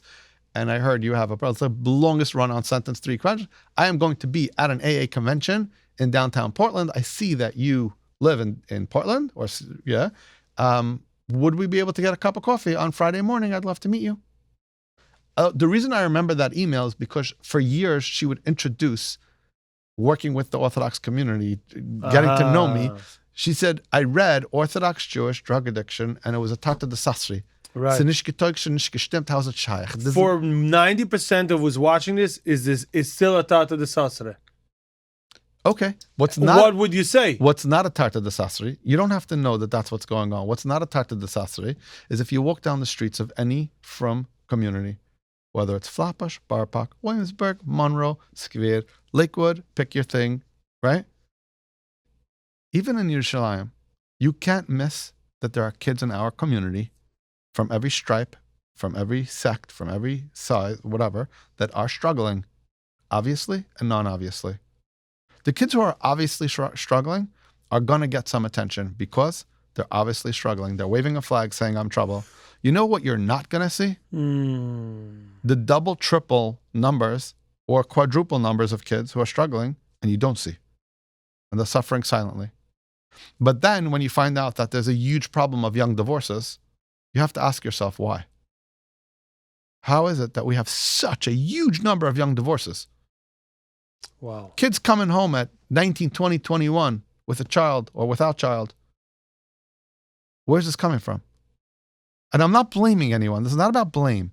You're going back I'm saying core level that we're missing a few key points that we have to work on. Yeah. I had a Chusson Rebbe call me this week and he tells me, I don't know who to ask this question. He's a tiring man. I enjoy schmoozing with him. He's a young man. He gets it. He's with the program. I said, tell me the core issues. What are you talking about? So he's telling me symptoms. I said, that's a symptom. That's a symptom. He says, what do you mean it's a symptom? He says, I have a bunch of chassanim from 4 different places that are complaining / having a struggle in these same areas. And it can't be. He says, it must be the college teachers. How come the girls don't know? How come this? How come that? I said, why are you blaming the college teachers? Maybe it's the Chusson Rabbi. I was making fun a little bit. But then I told him it's not the college teacher. College teacher's only coming and teaching a specific skill set for somebody who went through K through 12 and didn't learn these things. So if they didn't learn it, why do you think the college teacher could fix it? I asked the Shatchen, I told you, we're in the car, I was asking what are the things? Who gives the kid feedback after the couple? It doesn't work once, twice. Who says this thing is not, this is the way to date? Who's coaching the dating component? I recommend it for everyone. Yeah, but does everyone get one? No. Does every school tell you before you come back from seminary, get a dating coach? Before you go to seminary, get a friendship coach? Learn how to go out of the country, be with other people in a dormitory, independent of your parents, and act like an adult? No, the seminaries do that. That's why we spend $30,000, $40,000 for the kids to go to seminary. What do the seminaries say? We're only climbing the best girls because if you have any reputation or any struggles, we don't want you. Oh, and then the cemetery says, seminary, slicha. It could turn into a cemetery. You have the living cemeteries also. I'm not talking about those. You have the seminaries that say, okay, if you're struggling, we want you. Okay, so then there's a shem about that. Now you ruined your reputation. How are you recovering from that? Wow. And how do you grow? Then you have the kid who walks around gangster thug, as he's in no couple, goes to 1 or 2 or 3 programs. The names don't have to be named. And then come back, shiny Eid. I'm not complaining about their growth. It's awesome. But when, I'm going to go back to Rabbi Wallerstein, when did we go and throw what we're throwing at, resource-wise, at a regular normal kid who's going through the system, trying to do the right thing and struggling? If I have a choice between struggling a little bit in the system and being a loser, or going out and being, I'm off, I'm out, and they're going to cater to me whatever I want, which one should I choose? We created the dynamics. I don't know about in Bells. I don't know in Barapak, but we created the dynamics, even in Bells already. I don't mean specifically. It's all the Chassidus. If we reward negative behavior, we get more negative behavior. Don't reward it. Reward kids who are struggling. Identify the struggle, support them, love on them, help them, give them the resources and the tools that they need, and stop forcing everybody to be the same thing. But how could you identify? We cannot all be the same. It's easy. How can you identify a struggling before you see on him? Maisa Shahaya. I have to be very careful what I say. It's a normal thing. A kid's not showing up in school on time every day. Detention. Did anybody try to find out why the kid's not showing up in school? No one. Maybe the mother's not well. Maybe the father's not well. Maybe the kid's not well. Maybe something's going on. He has a job at night because his father can't provide. Right. And he comes late. Maybe the kid's getting all 5 siblings out the door because the mother's in whatchamacallit, Sloan Kettering. Maybe. I told the story in a girls' high school. I was doing a workshop for teachers. I talked about a girl who's consistently late. I was upset because I had a client who had come out of their school who they panicked, they roided for. And I used some of her behaviors as the example. And I talked about the detentions and the sweaty kid and the smelly clothing and she stinked the basil and whatever. And then I built up the story. They all had a clue what I was talking about. I knew they knew. I said, did anyone stop to ask her why she's late? No. You told her, if there's a plane taking off at 9 o'clock, you have to be in the airport at 7. This plane takes off at 10 to 9. You got to be here. Nothing to talk about it. If you're not, you got to stay attention. Do you know she diapered a kid? She got up with a kid during the night. She prepared a bottle. There's no mother at home and the father's out to lunch because he's totally overwhelmed. This kid is running a full house, cleaning, cooking, preparing food, clothing, and laundry. And then, of course, she smells. She runs like a maniac after she drops off the little one on the bus and then walks the little one to the playgroup and then runs 3 avenue blocks in the heat and it's nass, dripping wet, and comes in. The lady says to her, you're 2 minutes late. Detention again. How could you be late? There were women crying. There were women crying in that room. 2 of them came over after me to ask me, are you talking about so-and-so? And then before everybody left, I said, I just want you to know I made up the parameters of that story. But based on your reaction, we're missing the boat. And I left. Tracht a minute. We know. We see the symptoms. We know. It's the parents' fault. You're right, it's the parents' fault. I was in another thing. I was doing a chinuch workshop with Rabbeim. The manal was a newer manal. The parents, each issue, the parents. After the 5th, 6th time, I got annoyed. I got annoyed. I said, Rabbi Manal, I know you're new to this program here. You're relatively new here. And I didn't go to this Moisad. I went to the one down the street. In K through 12, how many minutes of parenting education did I get? How many minutes? 0. How many minutes of parenting education do you have in your Moisad? 0. Great. So when you say the parents, do you realize it's your alumni that send their kids to your institution? Essentially, you're telling me we messed up one generation and now we're complaining about the next one. Wow. Look in the mirror. He didn't talk to me. I drove him home afterwards. He didn't talk to me. Of course he's not going to talk to you.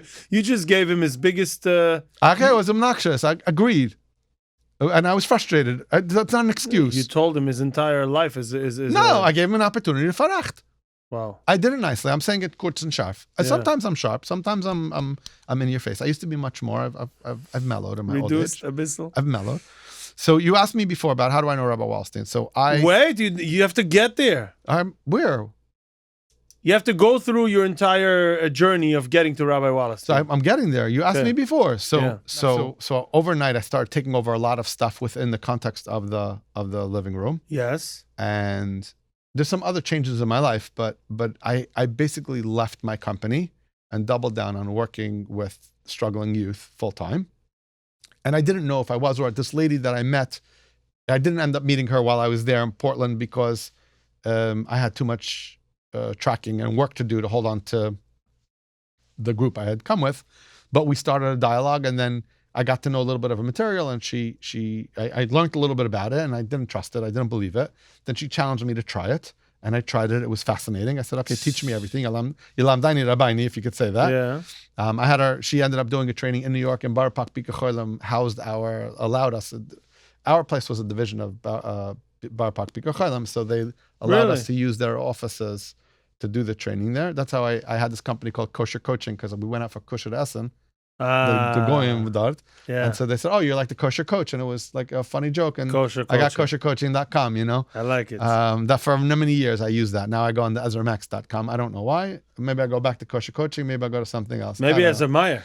Maybe Ezra Meyer. EzraMeyer.com. Maybe. If it's available and spelled the way my mother spells it, it's different. Anyhow, very unique. You're very busy with how your mother spells your name. You know why? Because she was so makbid on it. If I'm going to go by the name, I'm going to honor her and spell it the way she wanted to spell it. She's alive. Of course. Baruch Hashem. So you can explain to her why. Explaining to her. By the way, there was a few things I wrote down that I really wanted to comment on. Influence, impact, leadership. No, that's on your list. That's on my side, on your list. Okay. I have a few things on my list. Wait, hold on. Let me get to this punchline. Yeah. A kid said, I ended up leaving my company. I was busy with this. It's 2003-4 time. I don't know exactly. I was running a Tisha B'Av program in the living room. Yeah. We had 80 kids. We didn't have an 80-kid program. 80 kids showed up. We had to sit on the floor, Aicha, with Nigunim, Kabach style, reading. Kids that are not fitting into the Kids who are mostly OTD, Yeah. had done drugs at some point, went to rehab, and were trying to get clean, healthy, sober. Flatbush. Everywhere. Okay. Eretz Yisrael. They came to flat. They ran away from Eretz Yisrael. They came to me. Wow. Sure. From Minakutza Lakutza. But you said you didn't have an 80 kids program and 80 showed up. On so an where are average they from? night, I don't know. It was everybody brought their friends. I'm saying on an average night, we probably had in the teens. This wasn't a popular thing. There weren't so many kids, whatever. This was a large oilam. It was hot. It was the middle of the summer. It was, Tisha B'Av. and I had invited Rabbi Wallerstein, who I had not yet met, to come and speak. How did you know to call Somebody him? introduced me. Somebody told me, call out. I reached down. I talked to him. Okay, Whatever. so here put a pause Yeah. on your relationship with Rabbi Wallerstein. I want to fill in 3-4 lines. First, a few minutes ago, you mentioned how hard you were working onto finding the right Rav to answer your questions. Yes. So it just emphasizes Yes. on what we spoke about, that Asai L'chol Rav is not such an easy task. The beauty is the Asai L'chol Rav, for me, being able to, and it's, I have a very unique relationship with my Rosh Yeshiva that as a Bachar leaving there going to Eretz Yisrael, I asked him Mechila for not really listening to him all the time. And he gave me one of the best compliments ever. He gave me a compliment and he said to me, it's true that you have to learn how to talk more nicely and finesse your messaging. I never have an experience of you that you're dishonest. And I always know you're doing it with care and intentionality. I'm a mela ma'echel you. And he was referring to a story when I was first year Beis Medrash. A high school kid did something that needed to get him kicked out, and they kicked him out. And somehow I met him in the dorm packing his stuff on the way. I don't know. It was a Taramsky. It was a small yeshiva. And I walked into the yeshiva's office. I said, you cannot throw him out. You're going to kill him. This is not okay. And I put a stop to how things were going, and I changed the tide. And he told me, Demalt, you grew up in a home where your father's a dorm mashgiach and a malamed, and this is in your bones. And if you're that passionate and that adamant, and if you think I'm passionate now, you should imagine me 17 years old, thinking someone's going to get killed because of something that the manal is doing that the yeshiva has to stop. The walls were shaking. And not because he was yelling at me. And I was actually I'm worried to say even what city. I don't care. I was in a restaurant in Chicago on business many years later. At least 10 years later. No, within 10 years. And the waiter looks at me and goes, you're Ezra Max. I said, yeah. And he gives me a hug and he starts crying. I said, who are you? He tells me his name. He's that Bachar. And he thanked me. Are you happy with the way he is now? I don't know where he is today. I have But no he's idea. a waiter He's in a alive. I don't restaurant. care. He's alive. I knew that if they would throw, whatever had happened, it was a disaster. The warning sign. Again, I was a little kid. What did I know already? I just knew. I knew my bones. It was for you a full circle. Hashem sent him to... Yeah, a gift. It was a gift. It was in this process of me figuring out what am I doing, how am I doing it, where am I doing it. Like, reassurance. I was still working. I was still traveling for work. So it was in that space when I was like still working, but So that's but Hashem's volunteering signal, as well. like you're doing the right thing. And or cluing me in. Yes. I want to say That's yes. the way I would take it. Yeah, that's how I did. What's fascinating to me is how many people I met in the last 90 days from what I would say my past lifetime. Really? And I don't know what to make of it. I really don't know what to make of it. It's like I have this tension inside of me about did I move too far away? You were asking me about the Rabbi Wallerstein story. My eye surgery, like I'm working with businesses. Maybe I'm supposed to be back in Chinuch. I haven't taught this the last 2 years. I used to teach in multiple places and give a shiur, not daily, but a weekly class here and there. Last 2 years, you have a challenge already 5 years. I With still the did it after, I was able to. I did a little bit. I cut back, and then I pivoted completely into focused on business. I have some legacy. I do have some of the last few family situations that Rabbi Wallerstein pushed me into when he was sick, but when he was still alive, I want to say. Some of that I still am influencing, and then I have some legacy. It comes back around. It's cyclical. Most things, they move on, they go on, and then when the next big thing comes up, I'm a very easy address because I know most of the parameters. I have a deep trust. You think about it like this. You're running $1 million company, a multi-million-dollar company, and one of the kids, not you, a person, is running a multi-million-dollar company, right? He's a successful young man. He's got it together. Or even female entrepreneurs. There's some very good tichtiga women running decent sized, doing things in the world. And there's a kid who's struggling. They're not happy. I have all this hatzlacha, I have 1,000 employees, and I have one stinker teenager, or 100 or 10 employees. This kid is just under my skin, and it hucks up everything. It hucks up the whole company. Because the system, remember, we're a social contagion. We're social animals. I don't mean animals in a negative way. Yeah. There's something called creatures. social contagion. We feed off each other's energy. The more grounded I am, the more grounded you are. The more grounded you are, the more grounded I am. The less grounded you are, the less grounded I am. Less grounded you. We're ADDing a little bit today. It's gewaldig. It's fun. It's geschmack. Good By the mood, way, bad mood, all of we it. could put right, We so influence the we sviva. influence the sviva. Either Rusha, either Shechina goes for the positive side as well. Right. But if the way I breathe is the way you breathe. And the way you breathe is the way I'm going to breathe. And whoever has more intentionality and or fire behind the positive or the negative is going to automatically influence the other one. It's called co-regulation or social contagion. So we are much more powerful than what we think. Way more powerful. Wow. So now imagine you have somebody running a company and he's stressed out and he thinks he's covering it. You think all those people don't know that he's stressed out? You think they don't feel it? What happens at home? What's going on with those kids? What's with that tension? What's with that dynamic? It's funny you mentioning that. There was a Ingeman. I had no idea anything about him. I saw him randomly several years ago. I'm trying. One second, I became a huge fan of breathwork as a result because the simplest thing to do is to learn how to utam properly. You're doing it anyways, and it's bechinim. It's the number one resource that you're required to have every 90 seconds. If you don't have it, you're dead pretty much. Right. It's bechinim everywhere. 90 seconds is the number? I don't know. I can hold my breath for 90 seconds comfortably. Okay. 60? After 2 minutes, 3 minutes underwater, it's no more. So I said 90 seconds. Okay. You breathe probably 12 to 20 times a minute. I breathe a little bit less. Some people a little bit more. Right.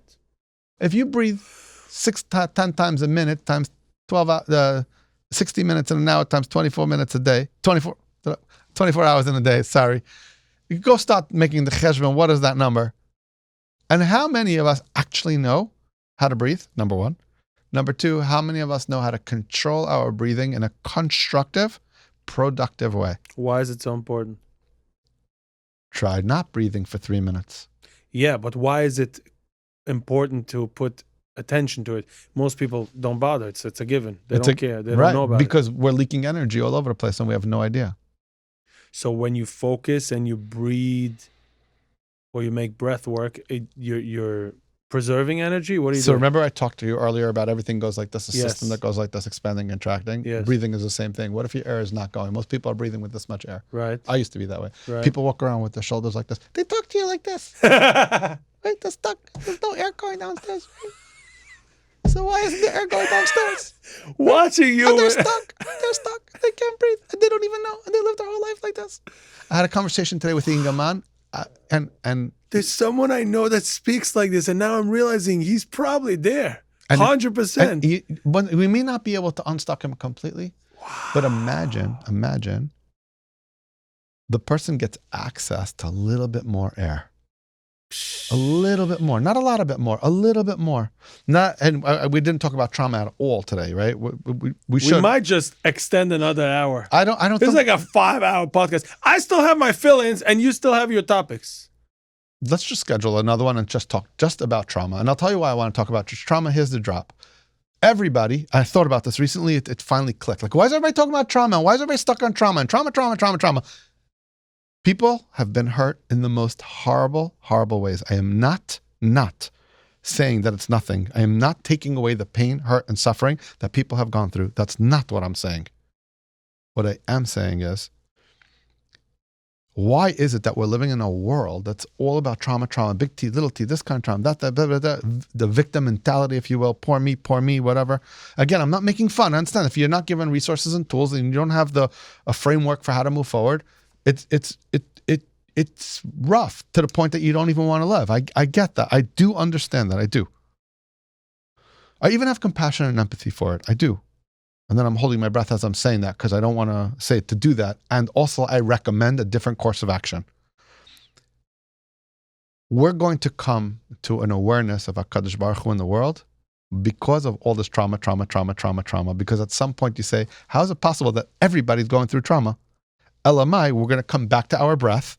And we're going to come back to our breath. We're going to come back to the Abba Shefer. How was man created? Vayipach ba'apav nishmas chaim. So breath is about Hashem. It's our connection with Hashem. If we akol neshima neshima tahalakah. You have a neighbor, I won't tell you his name. He had a heart attack. He's a few years younger than me. He worked for me as an EMT for a few years. He had before COVID, he had a heart condition. I said, what was your biggest lesson? He said, I now value every breath. Akol neshima neshima tahalakah. That's what he told me. We don't do it. Why? We take it all for granted. Do you know how much goodness we have in our life? We take for granted. Do you know every time I open up my eyes and I say Moida Ani in the morning, I have a different consciousness of what does that even mean? Because for, I don't know, more than a year, I opened my eyes in the morning and it was a battle to navigate. It makes sense what I'm saying? Yeah. Without being poor me, without being sad about it. And there's a lesson that I still need to learn. I don't feel like I learned it yet. I'm still trying to learn it. There's something I need to do that's even bigger. So what are you suggesting for trauma people that are dragging their bag around everywhere all the time? Aseh lecha rav, knei lecha chaver. Which is hard. Fine. You should daven for it. Guess what? You know what your trauma forces you to do? Find someone who can get you out of it. Wow. And it's not about digging back and finding where and going and rehashing it and talking about it more and more. It's someone who will help you plan It's somebody that's your going to hold life. space for you. Breathing. You know how much trauma release you can do just by breathing properly? Because what trauma does is Once a day, twice a day, 3 times a day. Well, get breathed by a professional who can breathe you, and not everybody who claims to be a professional is a professional. That's true for for coaches, for therapists, for doctors, for electricians, right? Electricians, right? And then once you learn some basic skills and tools from somebody qualified to help you with that, just practice it. Yeah, consciously breathe for 90 seconds twice a day while you're grounding. Will change your life. It'll lower your anxiety. It'll shift your depression a little bit. It'll help you operate in the world. And also, when this is harder to say, even though it's super true, but it sounds not compassionate. Everything has a reason. Everything has a purpose. I remember I had a shittif. One of my closest friends robbed the company, put me into legal trouble. I was overwhelmed. I was hurting. BCA had relatively, I think it was the first or second year. I couldn't teach. I came into class. I was so lost. The kids were like, "What's going on, Rabbi?" Why? Because I'm supposed to be holding the room and being in the healthy one in the room. And meanwhile, I'm suffering, and I knew I was. I didn't have the wherewithal to not hold it together. I wasn't trauma dumping on them. I wasn't letting it out. I was holding it back, but I was tense. I was famished. So they asked me. They saw right away. They could smell it on me. I wasn't myself. So I said, okay, you know something? I'm going to turn this into a lesson, knowing I haven't processed it. I'm in a lot of pain right now. I'm suffering, and I'm going to share with you that adults also get into trouble. Adults also hit walls. Adults also have to navigate complex relationships. And I started laying out the parameters of what happened, and they pretty much offered to go and destroy the person. Wow. I was like, nope, nobody does anything. Nobody does anything. And then if you think about it, a lot of corporate drama, when I say corporate, I mean drama that happens in a business environment, is actually teenagers fighting. It's right. Schoolyard bully stuff. Right. That wasn't addressed when there. So And they're bringing it's it showing along. up there, right? And so challenges, going back to your question you asked me before, trauma it's a challenge. How do I navigate this thing? How do I learn how to compensate for this thing? How do I navigate my dysregulation, my ADD, my dyslexia, it's a gift. It happens to me. It's hard for me. It means that like I could look at all the problems, challenging sufferings that I had in my life. But you want to know something? If I didn't have all of that, I probably wouldn't have done what I did. There's no way all these beautiful, amazing projects and things and people being alive would even exist. No, it wouldn't be by my hand. Hashem would have found other shlichim. I had the sechiyah to just be a pawn in the creation in terms of how this plays out. I was a year-ish post-surgery. I was starting to drive again, but I was nervous because my eyes saw differently and it was confusing. And this is a very hard story to tell. I plan my week usually Matzah Shabbos or Sunday morning. I don't like to work Matzah Shabbos, but on long Matzah Shabbos, so I just give it a little bit of time. Just what happened last week? Where am I going this week? I just smacked the mic, sorry. Sunday morning, I have an admin on Zoom. We log in, we're going through what we're doing, and I stop mid-sentence and I say, I can't do this.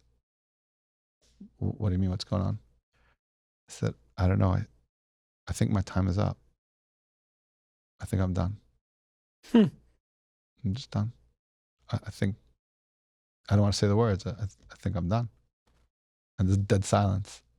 And I'm really feeling like everything is over. Like my time ran out. The clock ran out. And I'm thinking, that's it? Uh, uh, this is the whole full total of my life? I'm done? How did that feeling come about? I don't know. Random. I don't know what was behind that. Okay. After like 2 minutes of silence, can I help you organize your affairs? Does anybody has to be notified? Do you want to talk about instructions? Is there anything? I was like, no, I have a letter. Yeah, no. I think I wrote it out somewhere, the basics. Before I went into surgery, I wrote up some simple whatever, basic stuff. I think I need to go away for a few days. That was my whole whatever. Okay. Canceled whatever I thought I was going to be doing and checked myself into a hotel in Lakewood and took some food, brought myself some flip charts. I know how to do strategic planning for everybody else. Maybe I'll do it for myself, maybe not. I'm just going to sit and think. I'm going to, like, what's going to come out? This idea of the shining the light on the prism with all the colors came to me in the parking lot of that hotel when I was checking in. Or somehow that was in my consciousness awareness then. And I spent 2 days. I didn't accomplish. I went to Daven Mincha Ma'ariv. Of course, I bumped into my shvuger, who lives in Lakewood. I want to know why I'm not staying by him. Of all the people in the world I should meet, and I was a mess. I was like, I didn't want to tell him. Like, again, it was a struggle to come out of the cage. I felt trapped inside, and you have to understand. I slept easily 10 hours a night, but that means like 9:30, 10 o'clock. There was nothing left in the tank. Goodbye, lights out. Nothing till the morning. And then in the morning, I pull myself out of bed. Then 11, 12 o'clock, I needed a nap again. My brain was totally burnt out. Anyhow, on the way home, I made 3 phone calls. I called 3 different people. One guy ended up running an event with him, helping him design and run an event to integrate Torah and business and how really we should live our lives. Another one I don't remember. And the third one, as I was pulling up at home, a young man in Williamsburg who I had come with Rabbi Wallerstein on Lag Baimer during COVID to speak for, he has a thing for Yisraelim. He does a Thursday night in his house, whatever, puts together. Only Hasidim were doing stuff then. Right. Everybody else was closed. and it was, so how the whole thing happened, and I was speaking somewhere else, and I called Rabbi Wallerstein. I said, let him go, and he went, and he didn't want to go. So he came, he picked me up, and he took me. So I went with him. Anyhow, this whole story is a story in and of itself, but it was right before I think it was before Shavuos. That was that. Anyhow, so that guy calls me and says a young man in Williamsburg died, suspected self-inflicted, and my guys are really, really a mess, and I need someone to come and talk to them about how to navigate. And you're the only one I could think of that his friends. This young man who, no, I don't. They knew this young man who died, but it's a bunch of Yisraelim, some married, some divorced, some whatever. So he was their tutor. I don't know. He just knew. I don't know the parameters. And I said, yeah, but after 10 o'clock, I don't know, I'll tell you, whatever. Wow. Back and forth and back. Kitzer. I ended up going. He said he's going to make it early. Early Hasidic time means nothing. And I started talking. I probably talked for 2, maybe 3 hours. He told me you get 30-ish minutes till they need cigarette breaks. And that's like pretty much it. I told him I need about 2 times 40. I'll try to get into 35 and 35. But I know what I need to tell them in resilience and in how to understand and how to because bringing up all their own stuff. Some of them also don't really want to be here. So how are you navigating that? They said it in the meeting. It was very interesting. I spoke for 2-3 hours. I gave a break after 40 minutes. I said, they're like, no after way. An hour and a half. He's like, they never ever in years. This never ever happened. Wow. Rabbi Wallerstein was also there. Rabbi Wallerstein, was he there then or not? No, he was sick. He was not there. No, Lag Baimer was the year before. Then I almost got into a crash on the way home. I drove home. I don't know how I made it home. I couldn't see straight. I was tired. I was sleeping. It was like 11:30, 12 o'clock. I hadn't been up past 10 p.m. in I don't know how long. This is post. It's later in the clock. And then shortly thereafter, our Wallerstein died. And then when I look back, it's like I felt him slipping away from me, and that's probably what that morning was. It was close enough in the timeline that there was he wasn't, no one thought he was going to die. I certainly didn't think so. But there was we were very, very close. We worked together. So you asked me, we're done, and we still didn't even talk about how I met him. Right. So this Tisha B'Av night, he came in the middle of the night, 11 o'clock at night, he showed up. And you guys clicked. And this girl, this little blonde bombshell with tattoos, got up and told him what to do, where to go, and what to do with himself, and whatever. Famous story he talks about. And that was the first time OTD attacked him. He wasn't in the OTD world. He was in Kiev Christ. So the first time he saw it. Yeah, so he turned to me. He says, I don't know if you'll publish this. She said, F you and F God with, Rachel Betrachtana spelled out. Wow. So he looked at me and goes, how much leeway do I have? I said, say whatever you want. I'll fix it. I'm like, okay. It's Kilu, big deal. You also didn't know him well. I didn't know him at all, but it didn't matter. If he was going to say something wrong, I could throw him under the bus. Yeah. And if he says it right, so he fixed it. Yeah. And either way, we were going to talk about it later anyways. Yeah. What do you have to give him attitude for? Give me attitude. I was used to this. Yeah. So he turns and he says, I was coming here with the thought that I talked to you about God's existence and talk to you that there is a God. But based on your comment, I guess we both agree that God exists. So let's talk about your relationship with him. Stunned silence. Stunned. Wow. And then she's like, all right, you cool, I'll sit. And then she sat and listened to him. Wow. And then she needed housing, and then we put her by a neighbor. She lived by my neighbor for 11 months. From 1 day to became 1 week. 1 week became 2 weeks. 2 weeks became 11 months. From then, how many years did you have a tight relationship with Rabbi years. Wallerstein? 18 years. More, 19. Well, you were like one of his close people. Yeah. So I could tell the first time I met you was by Shmuel Stern Biz... Something. A business Biz Summit. Thing. Something. No, Summit. Boss. The Boss Summit. Yeah. And you walked out of the door randomly. You spoke. I spoke. Remember what did I speak about? I don't know. I was outside filming everyone for free. Right, because you wanted to get attention. Yes. Got it. Not Beautiful attention. move. I wanted to have business. You did great. I don't thought it need was attention. phenomenal. I I remember business. I came out to the hallway, I had a migraine. And Yes. I told you doing a great job. And this was the first chair you found. Yeah, I just need to sit down. Yeah, so you sat down and you happened to sit what's down that? on the chair that I was interviewing everyone. I didn't even know that. And you were Right. crying. You told me you'll find me my Motrin. You told me you're going to go look for it for me. Yeah. You said I need mocha, I need water. I gave you water. I closed my eyes. I sat down. You have to realize, being on a stage with LED lighting in my eye took my brain on a... I'm so sorry. And when I spoke, I did my thing. I saw you almost fainting. And then I was taking notes because I told him I'm going to audit how to... There's something in events that I don't see so often where there's a design to an event.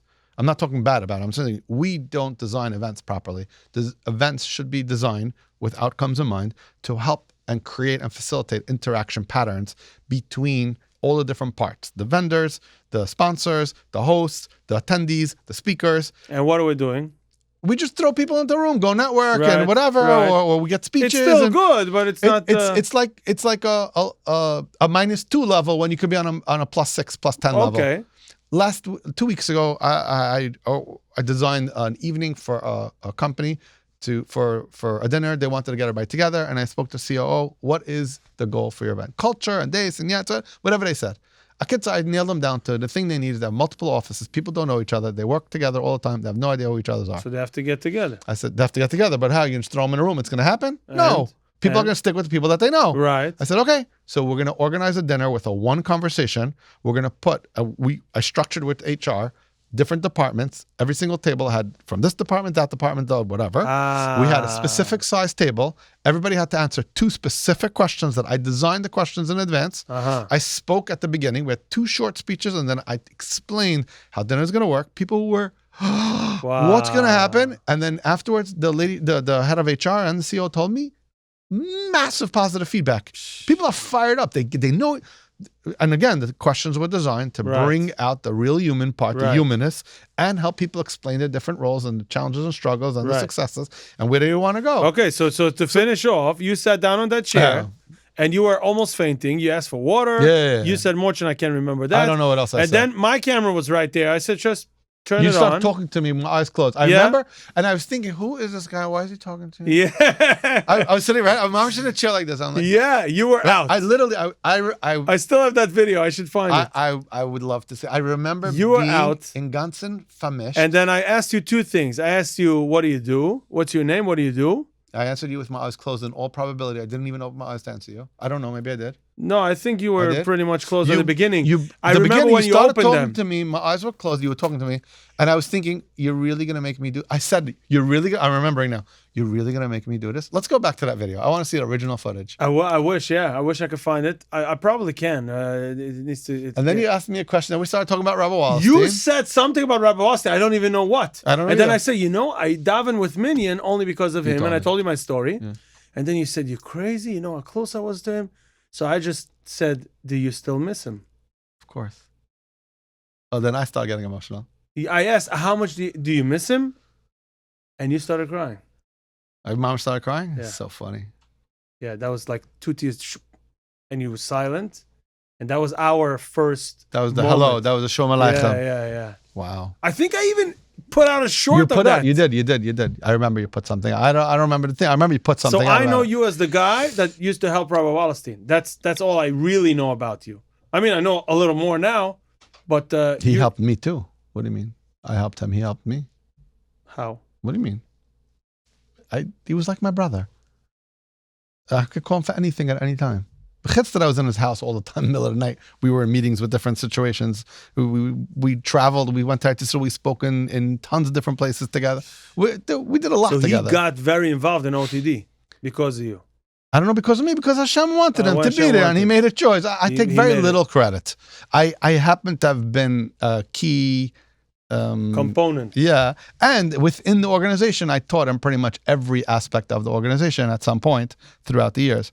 The original mentoring program within Arnava, I built that. I designed and built it. I taught in Arnava. The seminary, the high school, we really put together. That high school was an outgrowth of a different idea. Wow. The bowling alley in the country, we're How many of these do you have? You keep throwing out names. You're talking about multiple programs within the Ornava ecosystem, and then for more than 10 summers, we rented out the bowling alley in Kaimisha for girls only. For how long? For Matzah Shabbos, the night. We took it the whole night. We brought in sushi, DJ sometimes, whatever.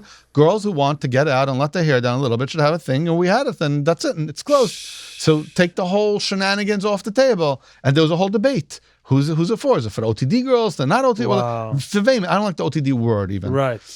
So how else would you say it that we understand what you're talking about? That's the problem. We use labels to understand what we're talking about, and then we mislabel. Right. Maybe they're more on the derech than me and you. This might be the case. So why are they OTD? We're OTD. If we don't do our job that Hashem designed us, we are OTD. Yeah, so mechtesi, they're willing to embrace a struggle in a way that's open and honest, in a way that we're not. Again, I'm not promoting that's what you should do. Right. I'm just saying, mechtesi, in the school. You never know. Yeah, in the school, we had a thing that after like a year or two, we had a whole way of dress code, whatever. There was a design to it. And we had a problem with tznius, the girls coming in, whatever, even though inside school, but they're in jeans, So he was very upset. He was like, "Well, we're doing all this to help you. Why are you getting worse?" Right. As I said to him, I don't understand. You have a girl who went through whatever she went through, and she's finally finding herself, and she's feeling comfortable in her own skin.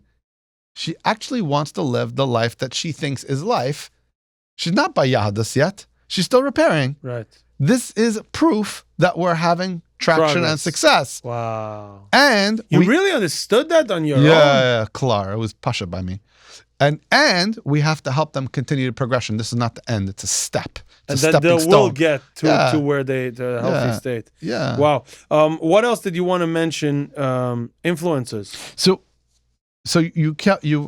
I don't know if I answered most of your questions even now that I'm There was a lot of things that I wanted to say, but enough said, meaning we do have enough content. I think that influences. As I rethink my life multiple times in the last few years, and where is the right best use of my koiches? I don't need to work as hard as I used to need to get the results that I would generate. Again, nothing is me. It's no koichi vaitzmiyadi. It's all Hashem. I don't take any credit. I put in a lot of ishtadlus, maybe more than other people, maybe less. I don't know, but a lot. And I have a collection of skills, tools, trainings, abilities, and experiences that most people don't have. How many people do you know went to a police academy and carried a gun and had a badge and ran an ambulance company and ran another ambulance company and started a bunch of businesses and then had a little bit of burnout, so built a real estate portfolio, but then realized I don't need to be here, and then blah blah blah. It's nonsense. You want to know who? What? It's really in the. I think we covered most of it. Yeah, some of it. Some of it. I don't think we covered most of it, to be honest. But here's The the thing. highlights. I think the highest and best use of my genius at this point is for me to invite and be willing to sit with people of influence and help them leverage that influence in better and more powerful ways. So that's why I chose to work with business owners that are Bali Tzedakah, that are Bali Chesed, because that who are usually family people. And sometimes it's building the business, and sometimes it's building the family, and sometimes it's a hybrid of both, and sometimes it's getting out of the business to focus on mochesed projects. It's irrelevant. Maybe it's about opening a gemura and getting a chavrisa. Sometimes, again, that's not the actual reason we start working together. But ultimately, as I mirror and learn, who is this client? What makes them tick? Why is this important to them? Where are their strengths and where are their blind spots? And how do we double down on their strengths and make their blind spots and make their weaknesses almost invisible, meaning not part of the picture? And also, what are the shadows or blind spots? What are the parts where they may not have that awareness and no one's really going to tell them, especially the more powerful and higher up you are, the less likely people under you are going to tell you, right? So I have to be kind, I have to be compassionate, yeah, and also direct, and also like put on table. And most of them will fight fiercely that it's not true. Wow. Right? Most. Yeah. But okay, and let's put on our big boy pants and let's have a real conversation. So change is a constant. Growth is optional. Struggle could be, so I don't know if I even said the word before, eustress versus stress. There's something that's stress, it's like depreciative. I think that the world that we're living in doesn't need experts as much as it needs leaders, it needs facilitators, it needs people who could enroll the right people at the right time, design the interaction pattern to create a bigger, larger, more positive result, and that it requires more and more collaborations. And that's probably my biggest next step, is for me to collaborate even bigger. I'm used to like being different, being on my own path, just doing what people said you can't, or you're not allowed, or you shouldn't, or you're not a therapist, you're not allowed to have that conversation. Okay, but you are a therapist. Did you have that conversation? No one gave me the opportunity to have it. Okay, so I took the opportunity, we had the conversation, now it's done, right? What do you mean? You can't just do that, but an intervention was required. Someone's life was at stake. Well, there's rules, there's laws. I'm aware. Wow. I'm aware. I know. I didn't break any. Yes, you did. No, I didn't. Yes, you did. No, I didn't. Okay, let's be babies about this. Bottom line, did you take any action to farach the wrong? No? Okay, so then do me a favor. You're part of the problem or you're part of the solution. You don't seem to be part of the solution. It was nice talking to you. Have a nice day. Wow. That sounds obnoxious. Yeah. And maybe it is. Yeah. And I stopped battling. I stopped being obnoxious. And it's time for me to be obnoxious a little bit. Not to battle, not for the sake of being obnoxious. Call it what it is. Okay. Last but not least, what would you say ein Geman today, most important, he should know? About what? Yiddishkeit. Tzadik be'emunasa yichya is number one. And a subcategory of that, ooh, that's triggering to you. Every single Yingaman has within him, every single woman has within her the capacity to be a tzaddik for themselves. It doesn't mean a tzaddik that the whole world looks up to them and runs after them for bruchas. It's not what I'm talking about. It means kol ma'adavid rechamana is latavovid, that Hashem has a plan, a specific design plan for your success, for your goodness, for your joy, for your abundance, for your everything. And your main job is to find that. And the way you're going to find it, the process for finding that is with acknowledging what is real and being willing to make hishtadlus towards improving your situation, whatever that means. And you're not going to be able to do it alone, so find somebody who can guide you. Wow. You have to have somebody to guide you. If you don't, you're going to fail. You're never going to reach your highest and fullest potential without someone who believes in you more than you, who's willing to lend you their belief in you, who's willing to lend their confidence to you, who's willing to promote you. Rabbi Wallerstein was genius at this. He could see something in someone that even didn't exist, but he could see it in them. And he could convince them it was there, and he could see it. And he probably did see it. Wow. That is invaluable. That is invaluable. And when we have to de-risk something, right? I had a conversation with somebody about the business thing. I said, listen, logically, it doesn't make sense. Emotionally, it works. I see the drive, the thing I want in. But logically, A, B, C are real flag, like risk factors. How do we de-risk this? Real conversation. Oh, what if we do it this way? Yeah, then it's a no-brainer. Because all that logical pieces that would be obstructions to the emotional, let's do it. We make emotional decisions and we justify it by logic. And we convince ourselves we're logical when really we're just being emotional. But, okay, so we found the solution. Having someone else who doesn't have the same risk tolerance, same risk factor within this thing is invaluable. I had a workshop in a school many years ago. I told the Chusson Rebbe this story yesterday. It's important for me to say this. Rabbi Yosef Rosenblum, Yida Tzaddik. This goes back, I don't know how many years. I was doing workshops in different Moistas, Yeshivas, Beis Yaakovs, and one of the schools said, you can't, without a haskuma from a roof, from Rabbi Yosef, you can't... come here. Can't, whatever. So I went with another roof who was close to him, a Talmud, to go over my curriculum, to go over what I was teaching.